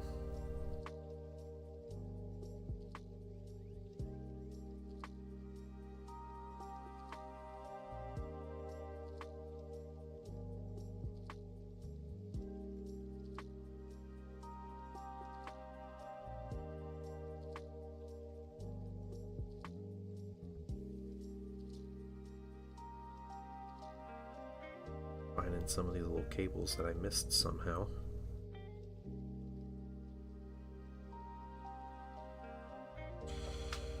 Looks good on there. Thank you. I appreciate it. Yeah, we're gonna be putting a lot more details. I'm liking the minis though. I think they look good, honestly. Like they're. I'm gonna be real unhappy with them when I have to start doing all these highlights, but I'm enjoying the minis at the moment. So I think that's it.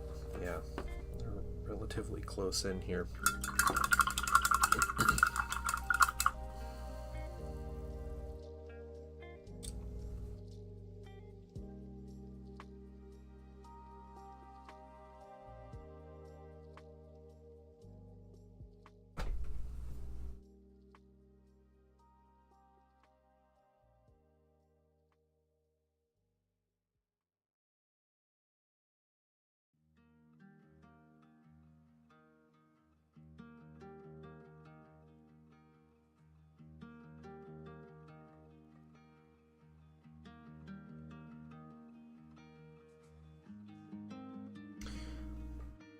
Star Laser, we are hearing the occasional Air Force and or Navy fighter jet flying overhead, which is fun to listen to. So we got chill music and and the occasional airplane ASMR happening while I paint Space Marines.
Flesh shade. Yeah, I'm going to be adding I'm going to do two things to the gold. So typically if I want a color to stay like a gold, I won't add a flesh colored wash or like a red wash because it makes it too coppery for my opinion. But I am going for a more coppery color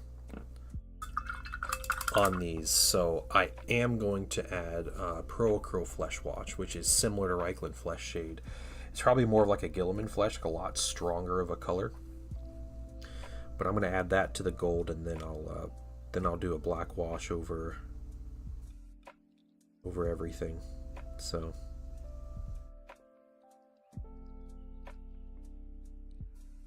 we'll get some of these details set, and then we'll start our highlights.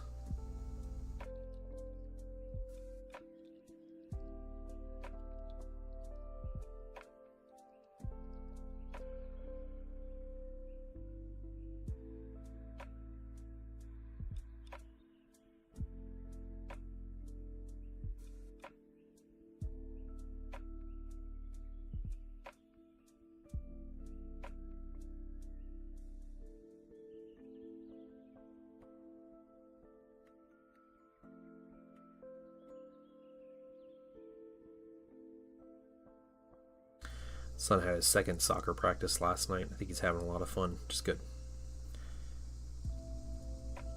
Hoping the league is okay. We'll see. But Alley Cat, welcome. Sound of fighter jets. They moved the unit away. Oh, that's too bad. Hold on, we got something coming in here. Maybe. I don't know if that's coming in close or not. No, that one's kind of staying away. and periodically flying overhead. It's been fun to listen to.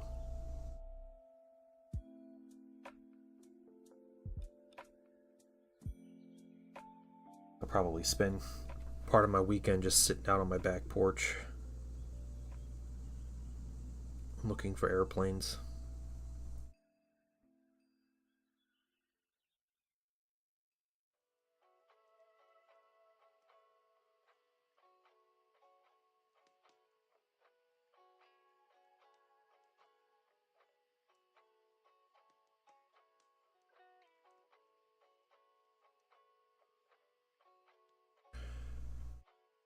They're doing there's an air show relatively close to my house coming up.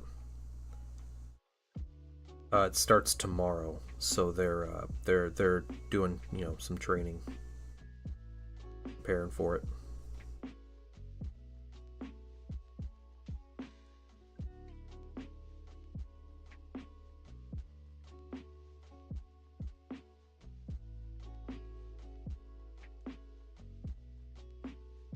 Yeah, Blue Angels are there. Yeah.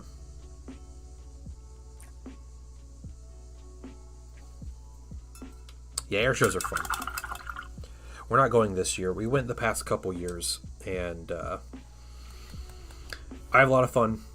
Painting Wife has a lot of fun. Painting Son says he has a lot of fun, but he struggles with like the really loud sudden noises and everything, and so he never ends up. We always end up leaving a little early because he just gets tired of like hearing all the super loud jets.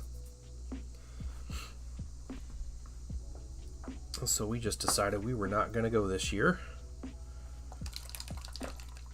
and we're just going to listen to airplanes from the house and maybe see something.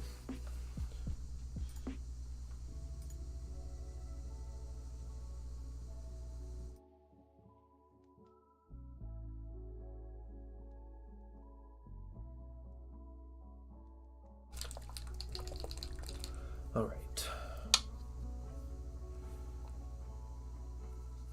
We got some bright neutral gray. This is our color that we're using right now. It's the base coat for our white. Understand how he feels? Yeah. Yeah, so we decided last year that we were going to go to this one this year, and talking to the Painting Son earlier this week, I was like, hey, the air show's happening this weekend. It's like, you want to hang out and watch a little bit from outside? He's like, are we not going? I was like, no, we're not going. He's like, why aren't we going? He's like, I want to go. And we're like, no, you don't. Don't try this. Yeah, we would bring ear protection for him, and still it's like not. He still freaks out about it, so.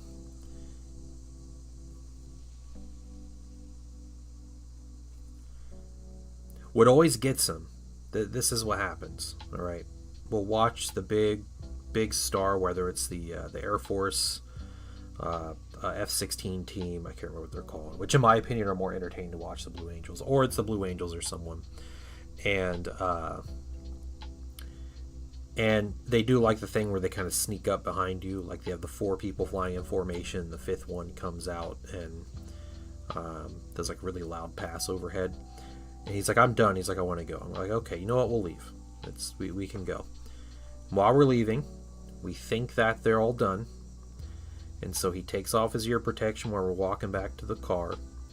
And then they fly directly overhead. And it happened 2 years in a row. The Thunderbirds, that's what they are. Yeah. Yep.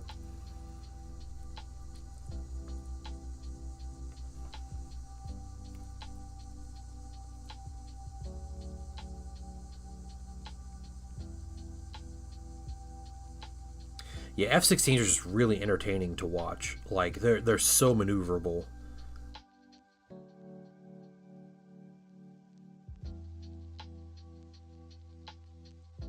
Hey, Fulton, what's up? Make that thing white too. Can I do this? Side piece. These side pieces white here. Looks like garbage or not. Fat Albert. Yeah, the Fat Albert's cool. Yeah, it's a fun one to watch. Yeah.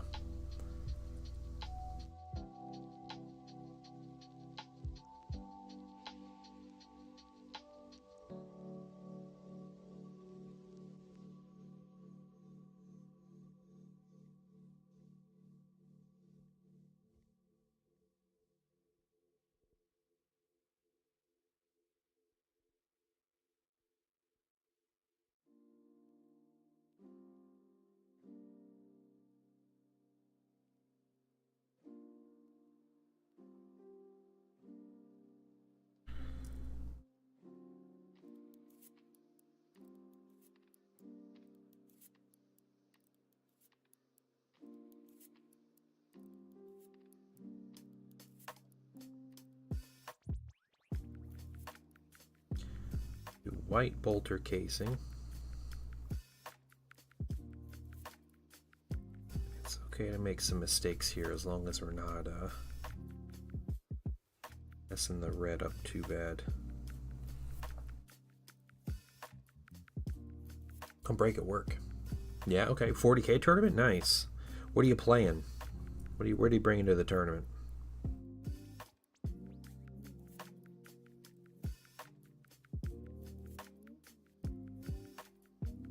Went to the mall the other day with my family. Place was packed. Display kept popping because they were in direct sunlight. Oh no. Yeah.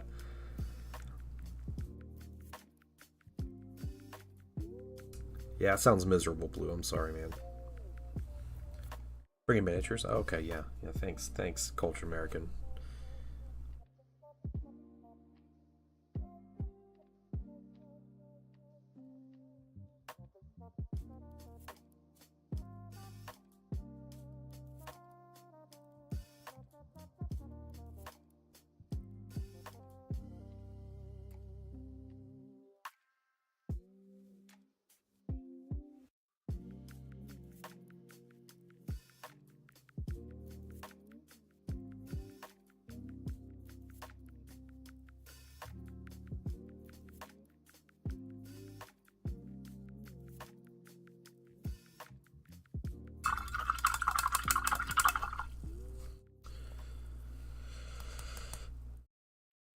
Combat Patrol Tournament, bringing Space Marines, pay him as Legion of the Dam. Oh, that's cool, though.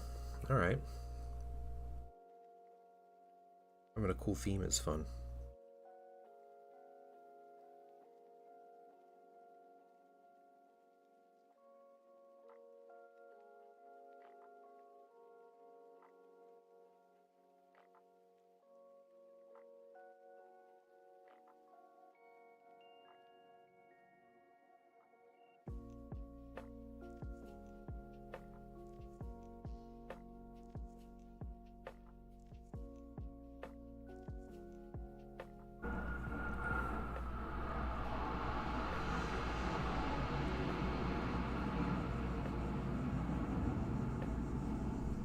That one was close.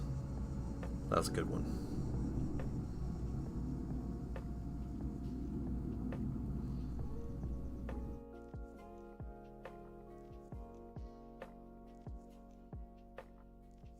Yeah. Someone's zooming.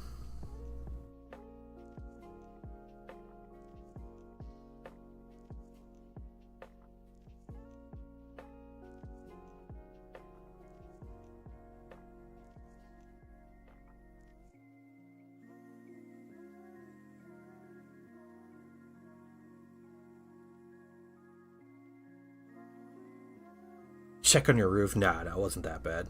That was not directly overhead.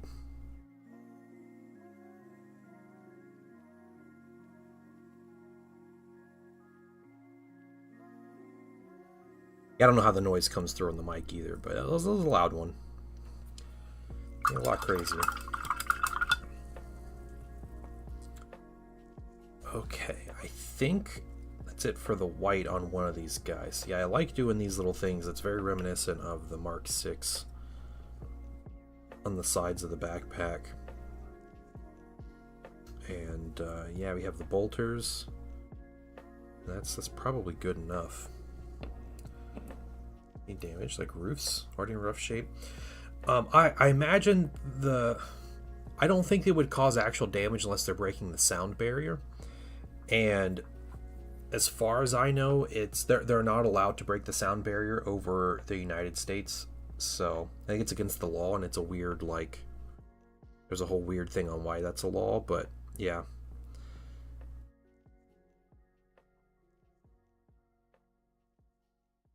So if they were flying low and they broke the sound barrier, it'd probably shatter windows and stuff. But otherwise, your stuff's probably fine.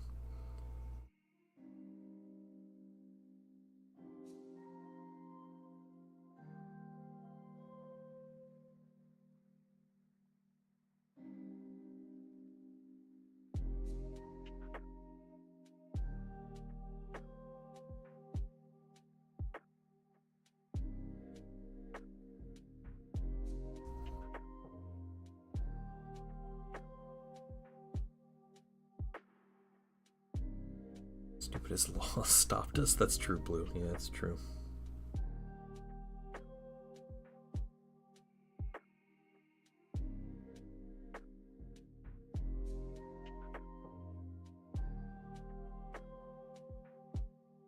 Yeah, the U.S. banned aircraft breaking the sound barrier over the country because Boeing was scared of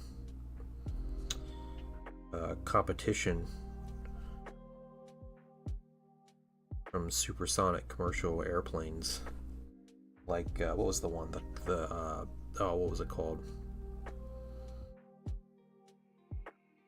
My brain is messing up here. The one commercial airline that had the supersonic jet. So they didn't want competition, so they lobbied Congress, and Congress is like, yeah, it makes sense.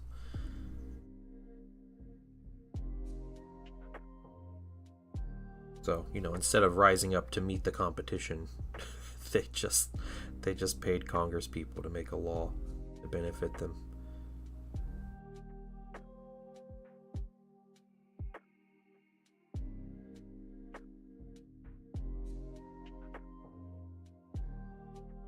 The Concorde. Yep, Concorde. It may have.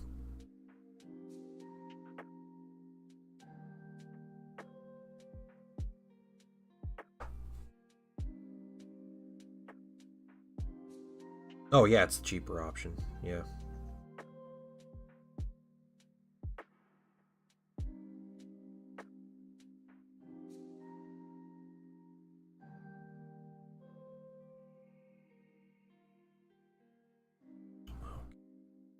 Get the bolter. There was something else that I missed that I caught.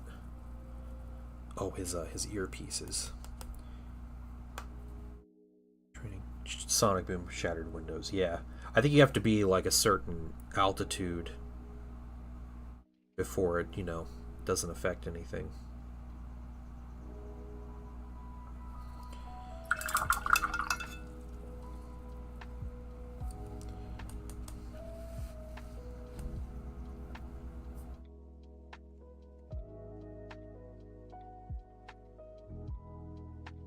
Guys, it's nice to just chill here and paint Tactical Marines. It's been a while since I've done something like this.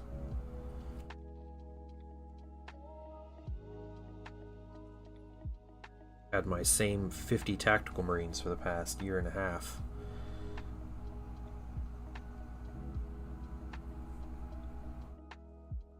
Be cool to add some variety to them.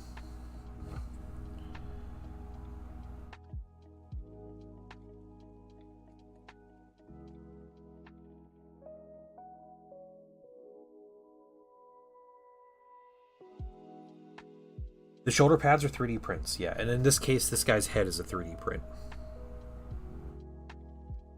Yeah, I got them from the purple site.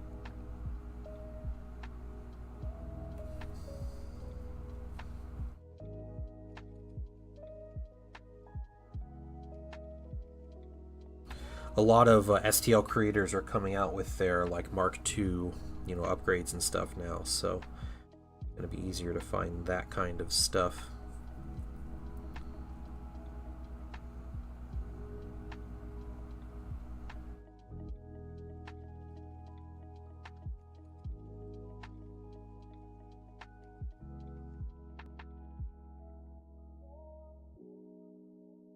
It's almost 2 years, still need to paint him. You just send him to me, man. I'll figure out something to do with him.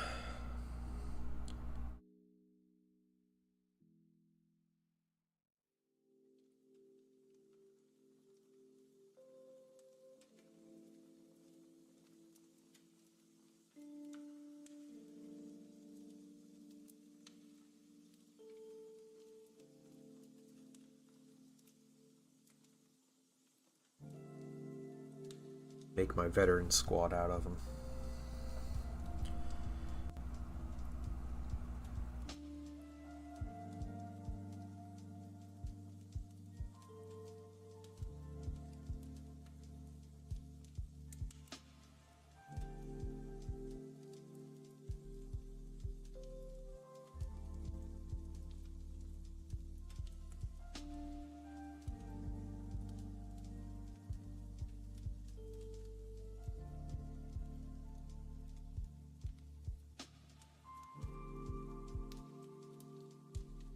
It's kind of nice I don't have to worry about doing any transfer work when I just 3D print and paint the pieces.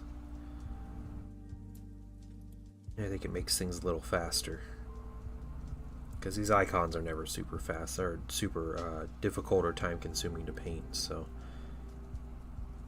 just knock them out with the rest of the mini.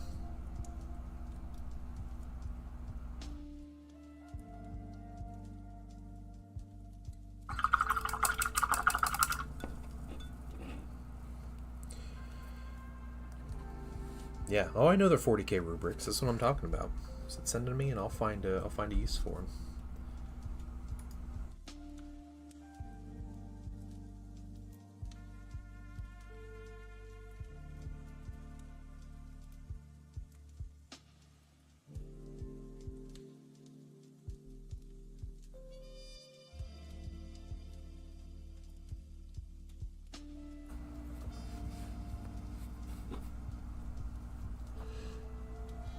That was my plan one of these days when I make my veteran squad, was to use rubrics as the base for the squad, because I can use their bolters and their heads and their shoulders and their bodies and everything, and it's very little that I have to swap out to make them usable. It'll be like their backpacks, and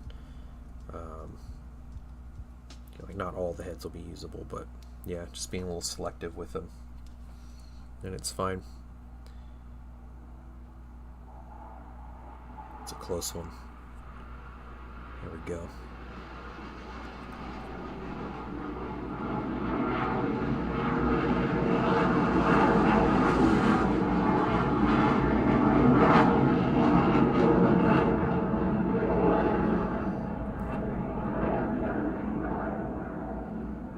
Yeah, that one was high, but that was overhead. That was a couple planes too. That wasn't just one.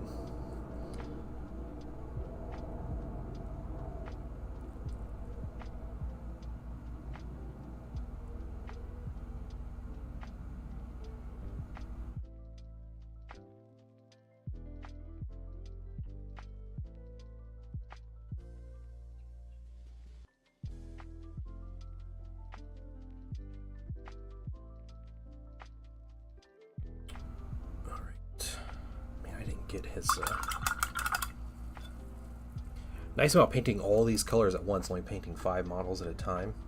It's easy to go back on colors when you miss stuff.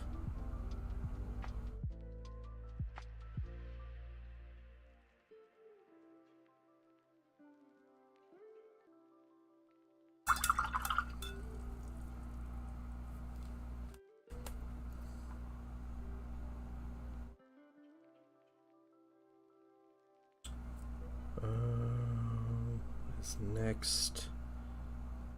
It's not a lot. Okay.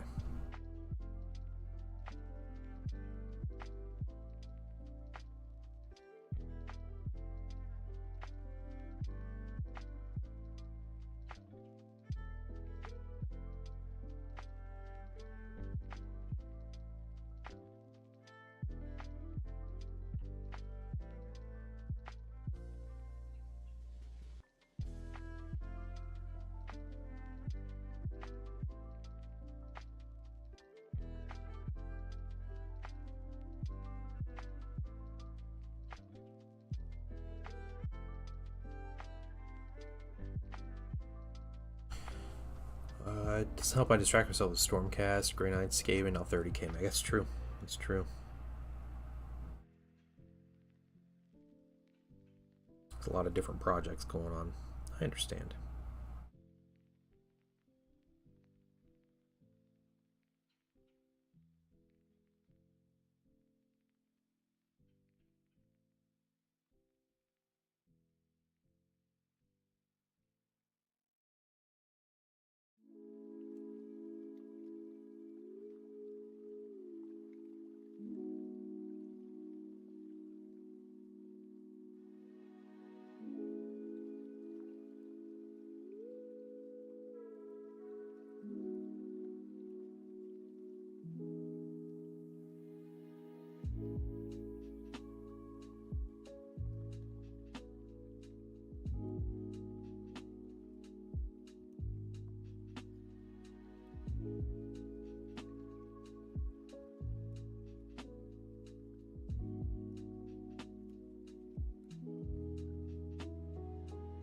one coming? Is one being close? Let's see.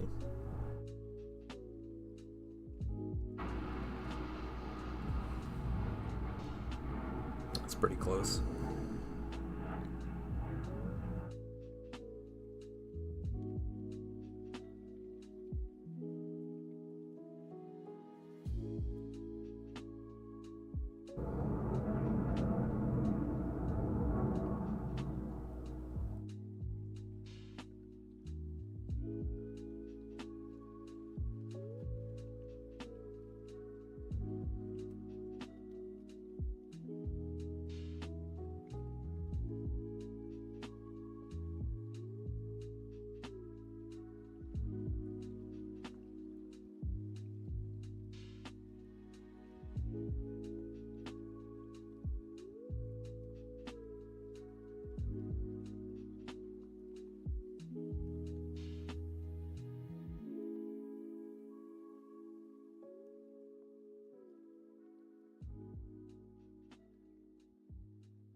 Good deal. Let me see. Let's see if this looks any good.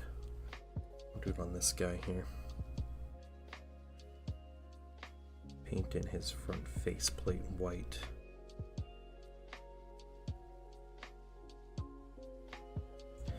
Add a little variety.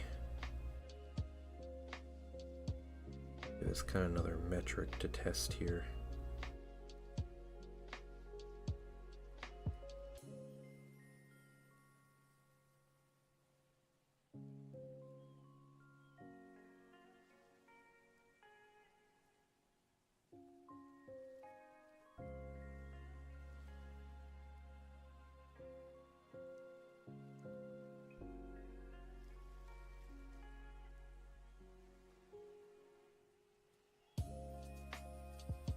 I was playing Dawn of War 4.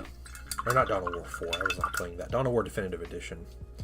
I was showing people in the Patreon hangout last night how toxic I am as a single player.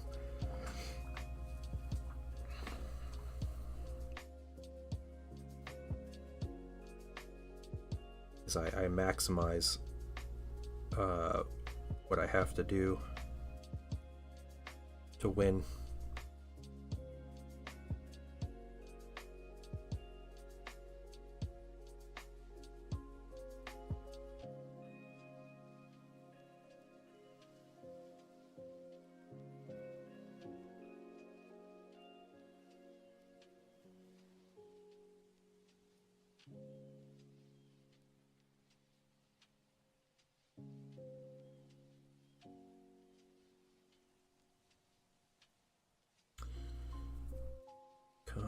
Here.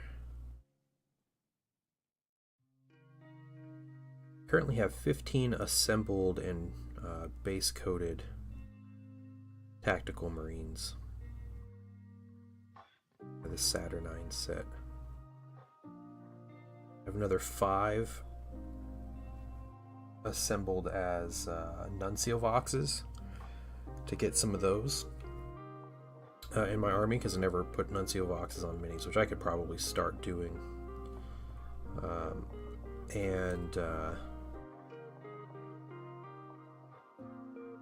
have 15 others assembled as Breachers, but I'm going to change those up. I'm actually going to pull some arms off and reprint some things on those Breachers to be more happy with them, because I found some new STLs that were updated and make more sense with them. So gonna do that. So I'm glad I didn't prime those yet.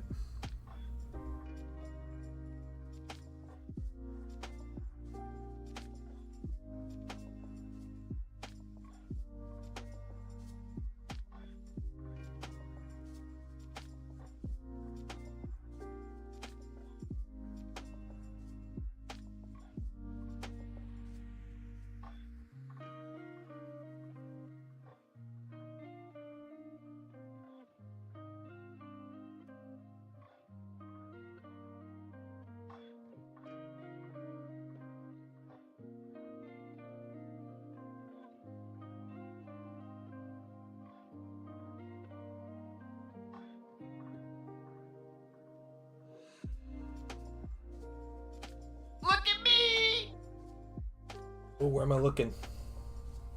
I'm looking for you, Raptor. This is your terrain.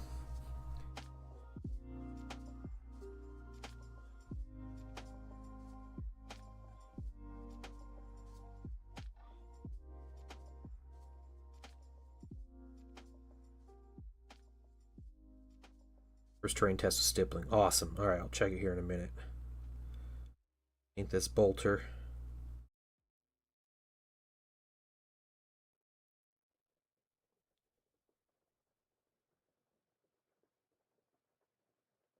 Oh, nice. Yeah. That's the best way to make money.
One more to put white on, but let's take a look at EO's mini real quick. His rain.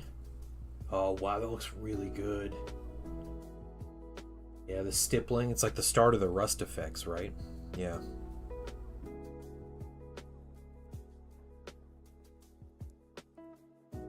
Yeah, it's great.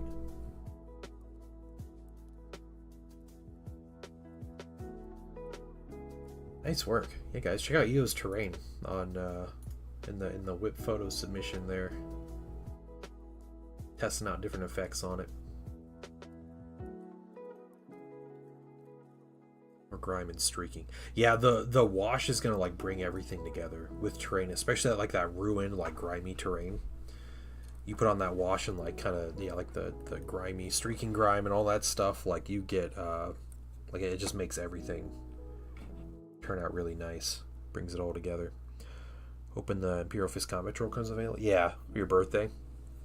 Yeah, that's fair. Yeah, I think it's pretty crazy. The Salamanders got their set, and then none of the others got their pre-orders yet.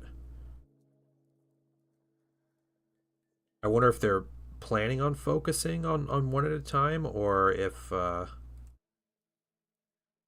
it's just kind of how things happened. This mini didn't take the matte varnish too well. Acting a little hydrophobic there. Yeah, tomorrow. Probably more of a mess. Oh, yeah. There.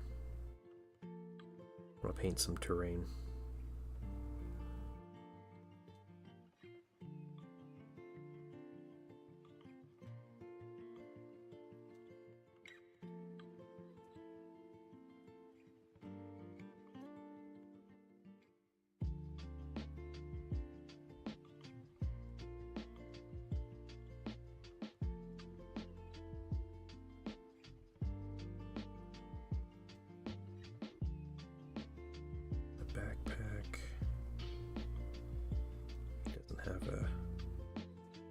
Crest or anything, so we don't have to worry about that on him.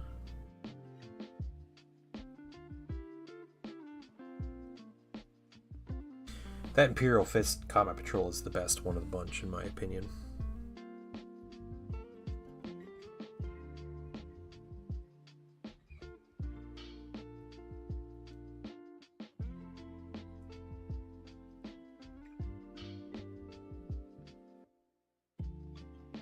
It's very like classic Battle Force, like your basic things that you would want in an army, in like a generic Space Marine army, and they put that in the that Battle Force, and I like that, or that Combat Patrol. I like that style of Combat Patrol.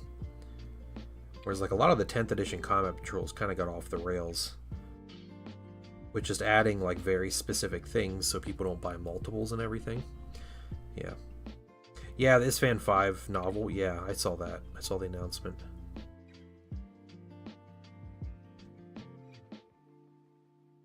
I just want to know when the second journal's coming out. That's what I want to know. They said later this year, but not good enough. I need it to be like September. Yeah, the Iron Hands one, a bit sad is a bit of an understatement. Sir Stroming fished. A lot of those sets are really bad, though. Those sets look like they're dumping extra stock.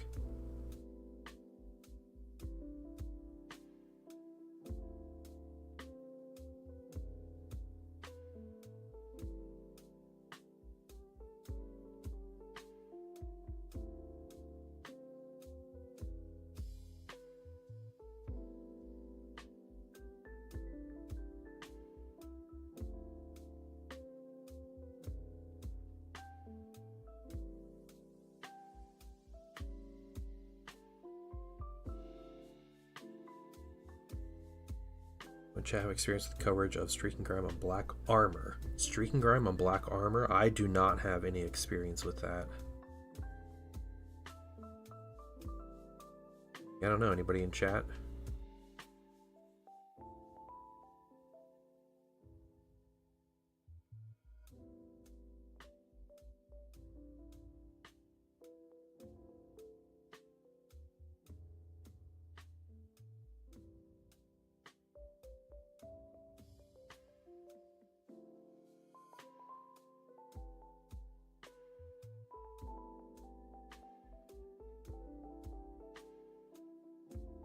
We're gonna start collecting boxes, which are mostly good. Yeah.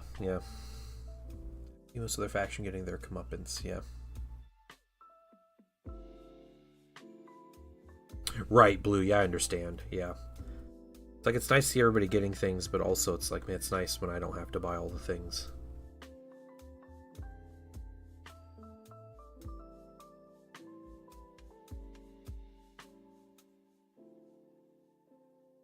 Felt like that through the first half of this year.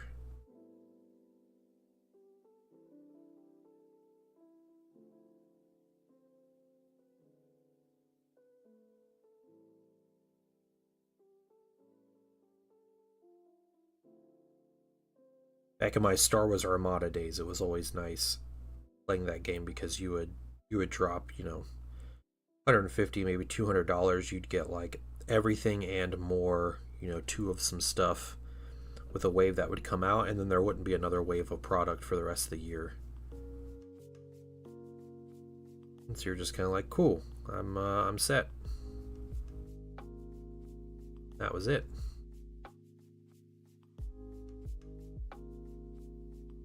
Relatively speaking, it was a pretty cheap hobby, just because you don't have to worry about a lot of stuff. Iron Wire's metallic. So dark but not black. Oh, interesting. Okay.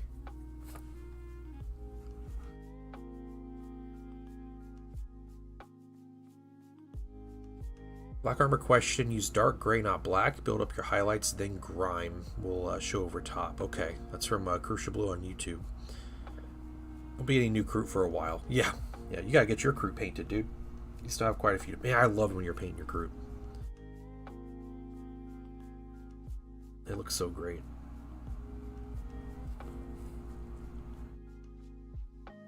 What are you doing on stream tomorrow, Blue?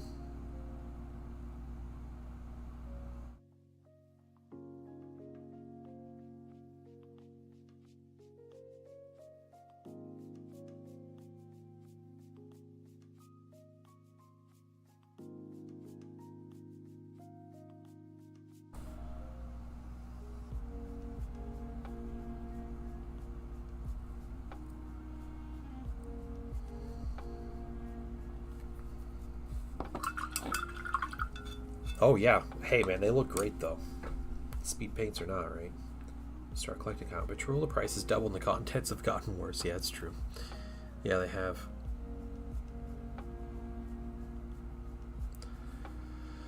Iron Hands. Far more care there are than Black Templars. Excuse me. Yeah. That would make sense. They definitely would do that. Alright. These are the colors without any washes. So we got minis before wash. I think the backpack has enough color on it. Bolters, everything's set. And we got some varieties, like this guy has the white faceplate, which I think looks good. Definitely not on everybody, but I think it looks good. These guys have their own thing going. Game are on Saturday. Okay. Oh, we're gonna play with the Dreads on Saturday? That's cool. I don't blame you. Okay. I'm using the rest of this black wash in this bottle here. So we're gonna take this black wash. I'm gonna thin it down. And then we're gonna cover these minis with it. No, we're not. We're not doing that. Never mind. Sorry. I lied. We're getting this flesh wash and we're gonna cover the gold with it. That's what we're doing. Thanks, man. I appreciate it. It's been, what, 2.5 hours since I started? A little under 2.5 hours. It's not bad progress. Not bad for 2.5 hours.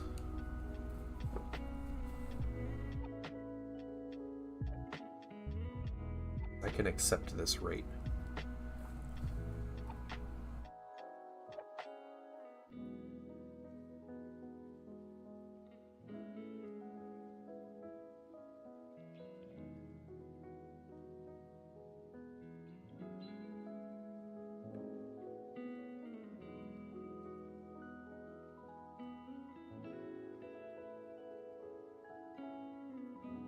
Give our white a little more time to dry as well.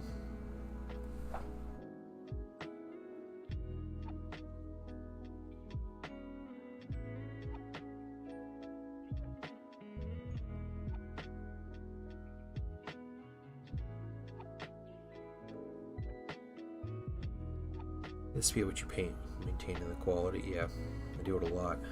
I just paint a lot, man.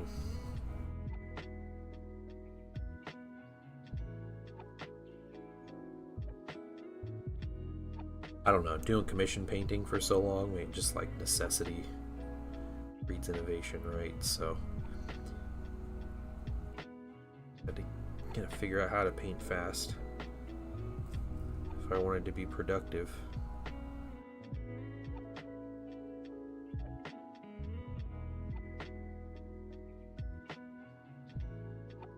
The ridge on top of the helmet.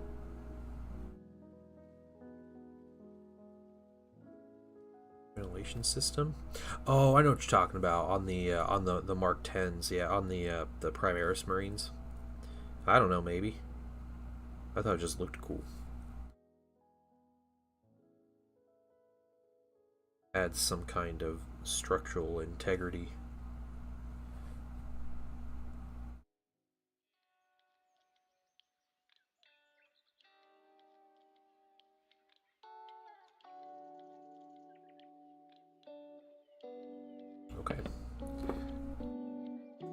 Wash down.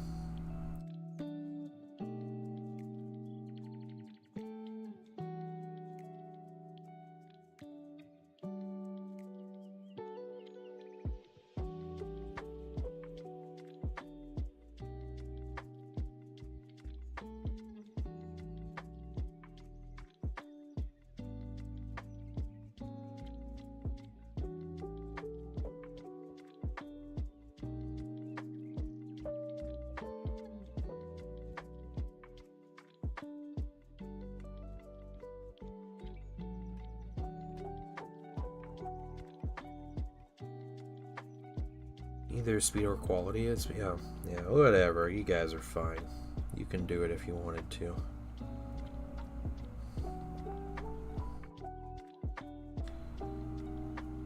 Don't sell yourself short.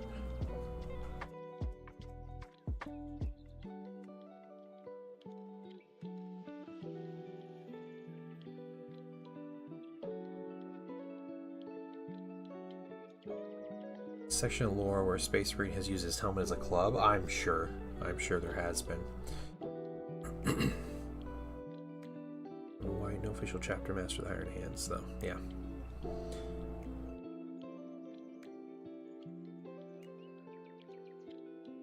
Don't Iron Hands incorporate red into their color scheme as well?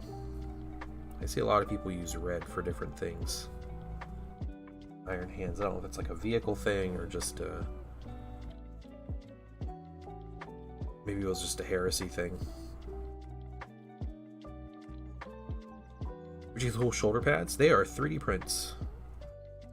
Purple site, someone called Bumfluff.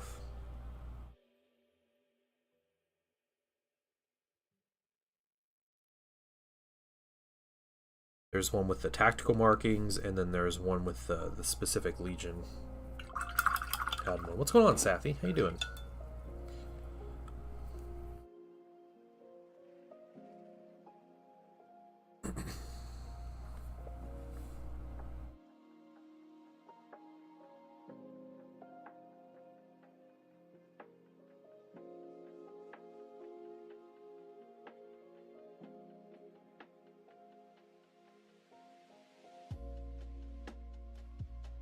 Oh, yeah, and Twitch is a purple site, isn't it? But that's not the one. You know better. We all know. That's what we gotta do. Lest James is listening.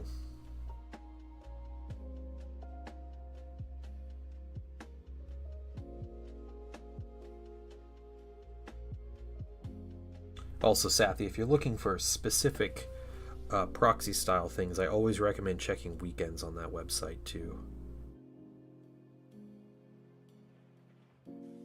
and looking for things, because Lego Team doesn't work weekends. Oh, we got pass coming. Hold on, gonna be close.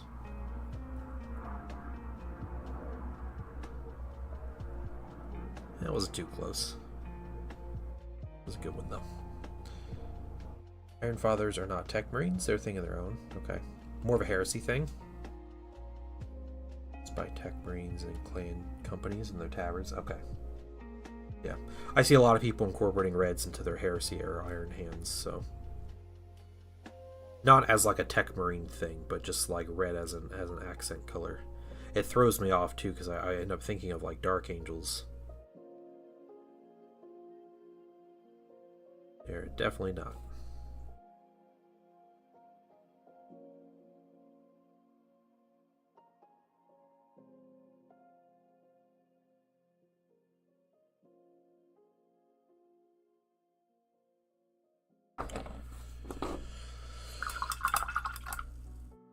The Cult of Purple, yes.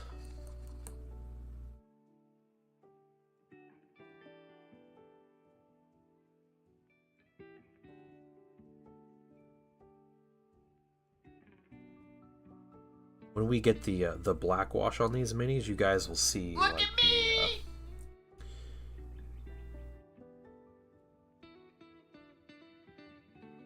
You'll see how these minis start to come together. Where am I looking? Where am I looking? Am I looking finished products? It's a finished project. It's something.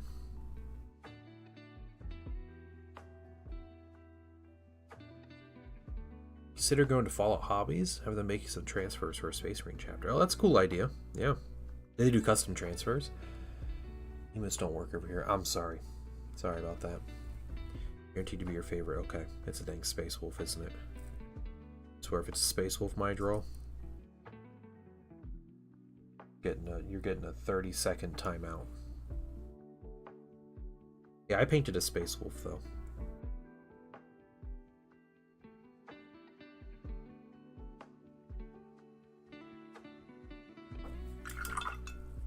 Let's see.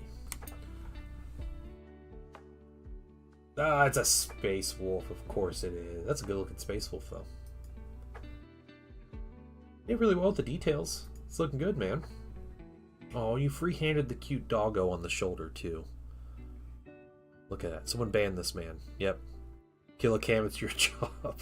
As a Space Wolf fan.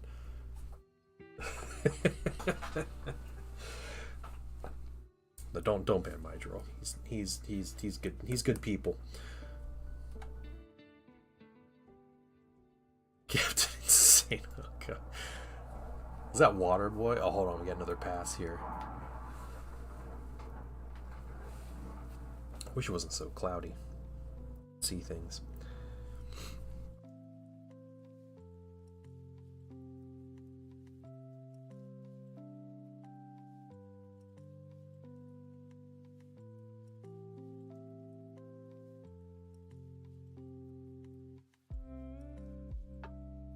Banned for posting a Space Wolf. That's right. Yep.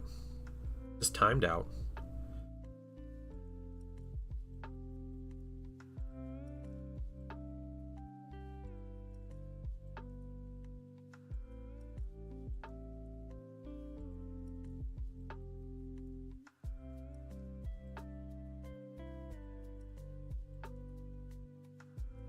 It looks great though, Mydro. Looks good. It's good work.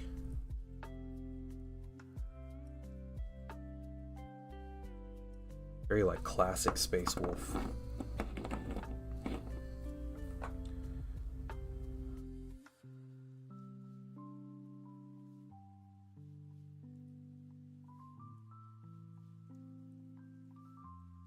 One might say he's in the doghouse. Yeah, there. You always are, though, if you're a Space Wolf fan. Exactly where you want to be.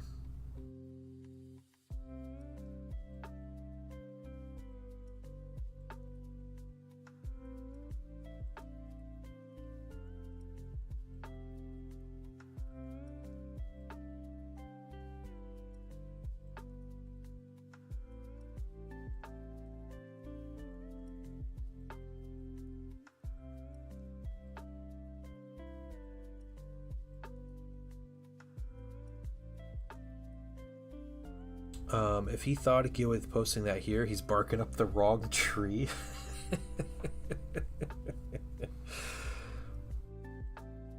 Of the Trader Legions in the 41st Millennium, which is your favorite? Yeah, Thousand Suns and 40k aren't as interesting to me as in the Heresy. Trader Legions in 40k. I don't think they all have interesting things going on with them. I think Word Bearers are cool because they're just like classic bad guys. You know, so like that's kind of fun. You know, just like generic Chaos Space Marines, like more so than even like the Black Legion is. Iron Warriors are cool in 40k because they're basically just the same as they were in 30k. You know, they don't like the Chaos mutations or anything, so they're just like the same people. Night Lords are also cool because they're basically the same people they were in 30k. But they just like to murder people and wear their skin.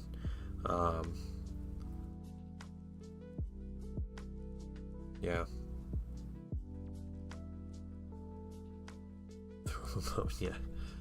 The best traders are Dark Angels. It's the best Trader Legion. There, I said the thing. You guys wait. Lehman Russ is going to come back in the 41st Millennium, and everybody's going to think he's a traitor. And Space Wolves are going to be a renegade chapter. It's going to happen. Giant Wolfen. If he is, that'd be really cool to be honest. Okay. We got that wash on. How is that drying? Is it drying? Is drying. Is it dry? Just about.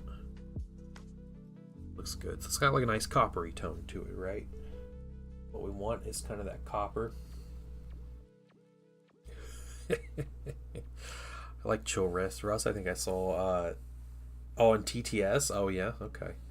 Yeah, Korax and Russ will just all be banned from the Imperium. Yeah, I am stirring the pot on it. I did not start stirring the pot, but I will continue stirring it.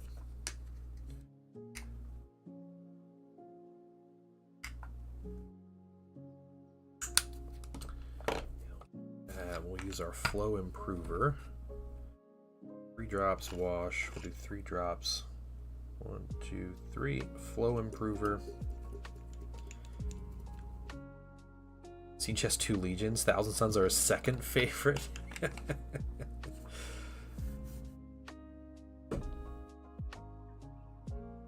So Stormy Fish really is a space wolf, isn't he? His bark is worse than his bite.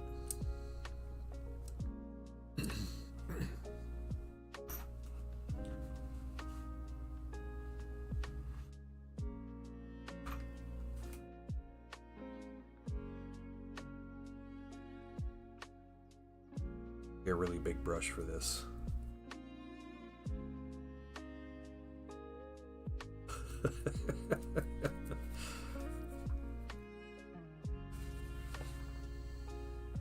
Hey, I painted a space wolf yesterday, though, guys. Look. Look, you guys see the space wolf? Look, I painted a space wolf. He's right down there.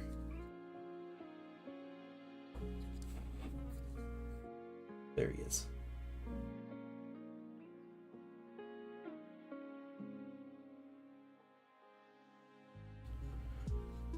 Paint red on my bolters for my Mark II Marine. That's a good question. Yeah. Yeah, it's the best place for a Space Wolf, isn't it, Sathy? He knows. He knows. Even the Dark Angels, they get it.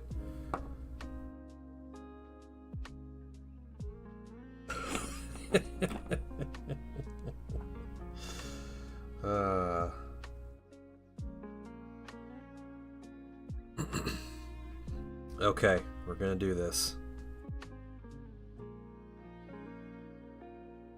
A bunch of wash on the brush, and we're just gonna spread it around.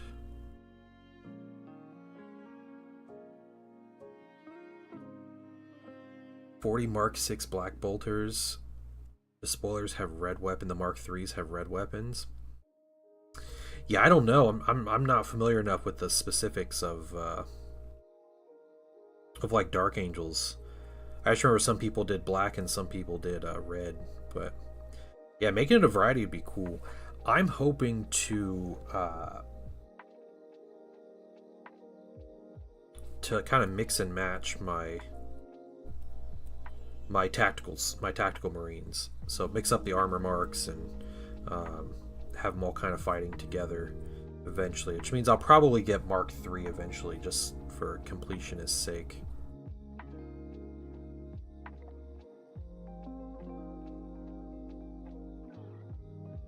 The Mark III is the armor mark I like the least.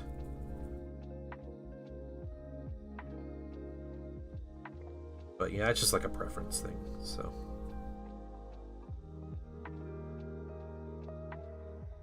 Okay, guys, the difference between this Marine and then say like this Marine.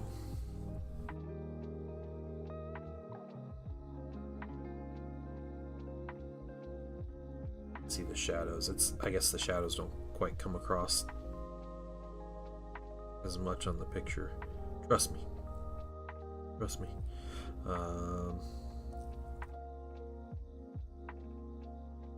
Okay. Let's get the next one.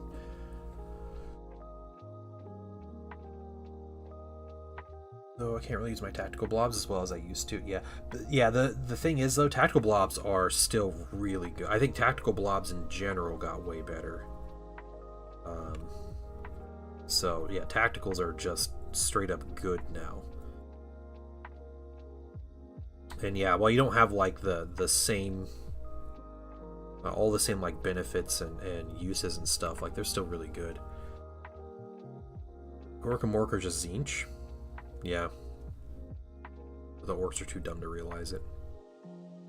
I'd get on board with that.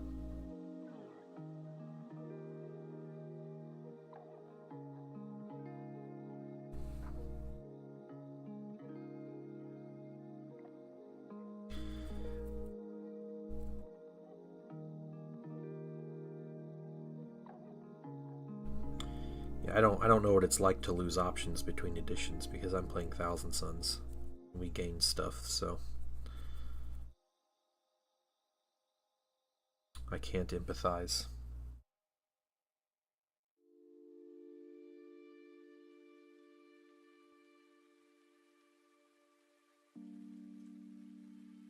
Some more wash down.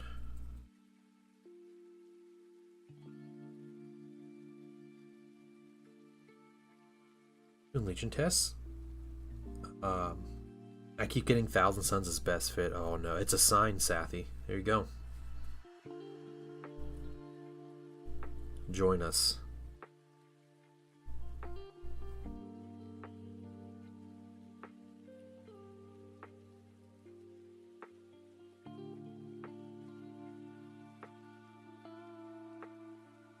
I may just be lying to myself, but when I remember when they first put out that Legion test, when 2nd edition came out, I took that test and I tried to do it honestly, and I came up with Thousand Suns, and I was really happy about that.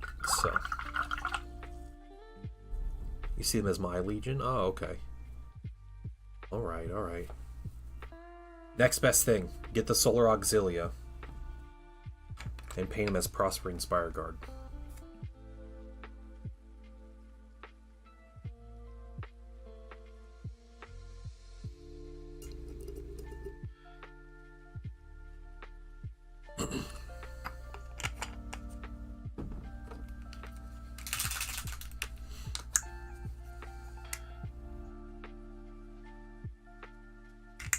Okay, more 50-50 mix.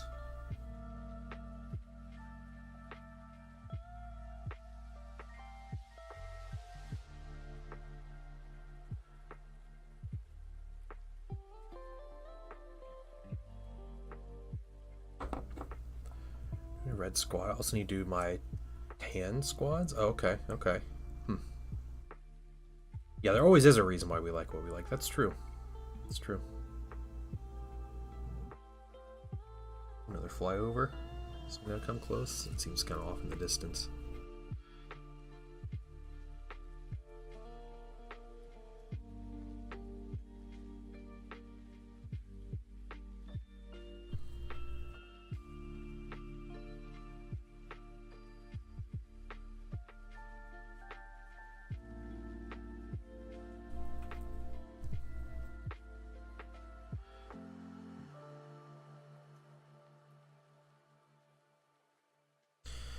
Break for lunch. Probably done by the time. Yeah. I'm going to finish up this wash, and I think I'm going to call it for the day. So I get it. I get it.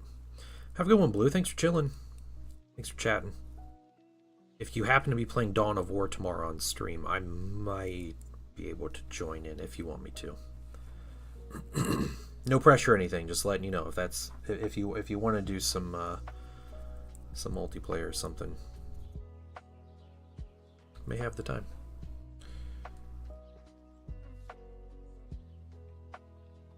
Over date. Yeah. Yeah, we're listening to the flyovers and stuff while they're training for the air show tomorrow. That's what we've been listening to. We had a couple really close ones. It's been fun.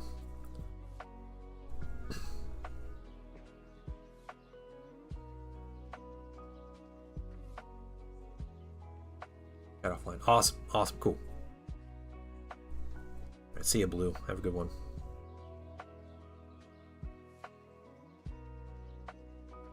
Cool.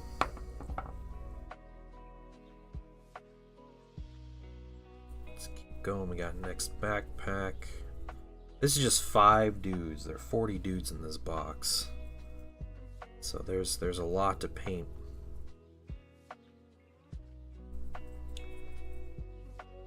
we're just kind of testing the waters, seeing what we like and what we don't like. Get an idea of how long it takes to paint these minis. It's kind of the whole idea of painting these today, and just to have fun with it. I didn't want to paint something else big after I just finished that Dreadnought. Oh yeah, yeah. It is. We decided not to go this year. We've gone the past couple of years, and my son just struggles with the like the extremely loud noises with like the flyovers and stuff. So like at the air show.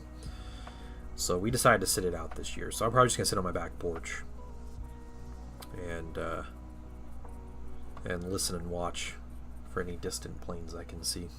That's what I'll be doing this weekend. Doing that and playing Dawn of War. Sounds like a good weekend. Alright, got the wash on that guy. Looking good, no pooling. Alright, let's get this last one here.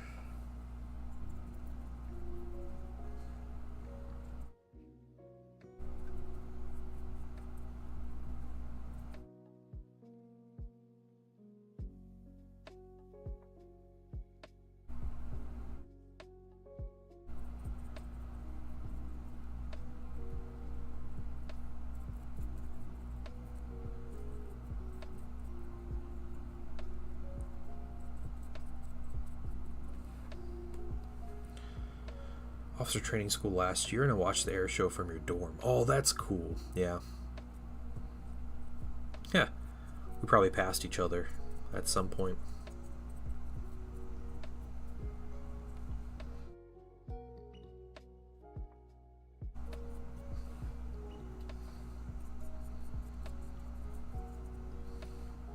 Oh, it was in Alabama. Oh, okay, okay.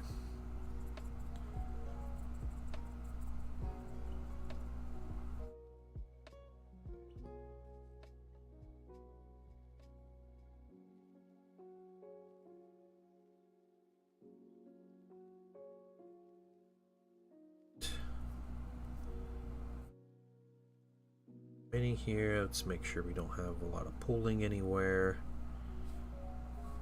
Over there. Yeah, next thing I do is just start on all the highlights. The couple of these highlights will take a while. The one that's going to take a long time is going to be the red. Because what I do, and I'll show you guys a mini here.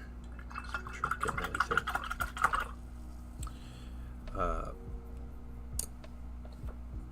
I go over this red with a white gold, and I hit all these ridges, all these kind of upper ridges on these minis. And so doing that on the Mark 6 is fine because it's a lot of flat panels. Like the studs I don't have to highlight, you know, there's no trim on the shoulder pads, but it's just a lot of like simple things. And like the backpack is just you know, like a rigid plate and everything. The this mini, look at the leg plates, and it's all segmented armor. So I'm going to be having to put lines on all this armor.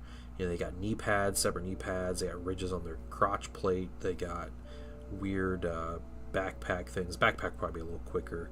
And then since I printed these shoulders, they're a little different style. They have like an extra ridge and like a channel on the shoulder pad that I'm going to hit with some white gold as well. So there are definitely some differences and some things I'll have to figure out. Some of this extra wash out of here. It's not pooling. But overall, I think they're looking really good. Let's take a look at one that's a little more dry. Yeah, that color definitely darkened up to where we want it. And yeah, we'll start getting these highlights. They look good. However, I think we are going to call stream there. And yeah, we got a lot of work done today. A lot of fun painting. I'd show off the Dreadnought and everything. I will be on Sunday night. I don't think there's anything going on this weekend for me that would prevent me from streaming Sunday night. So I'm going to be streaming Sunday night. And yeah, we'll be continuing painting. Maybe finishing up these Marines or something. Doing something fun. But that's what we'll be doing this weekend. Then we'll be back at it next week. Next week might be a little weird with the schedule. We'll figure that out as the weekend goes on. So I have family coming in town. But yeah, you guys have a wonderful day. Have a wonderful weekend. And I will see you all Sunday night at 9 p.m. Eastern. Bye, everybody.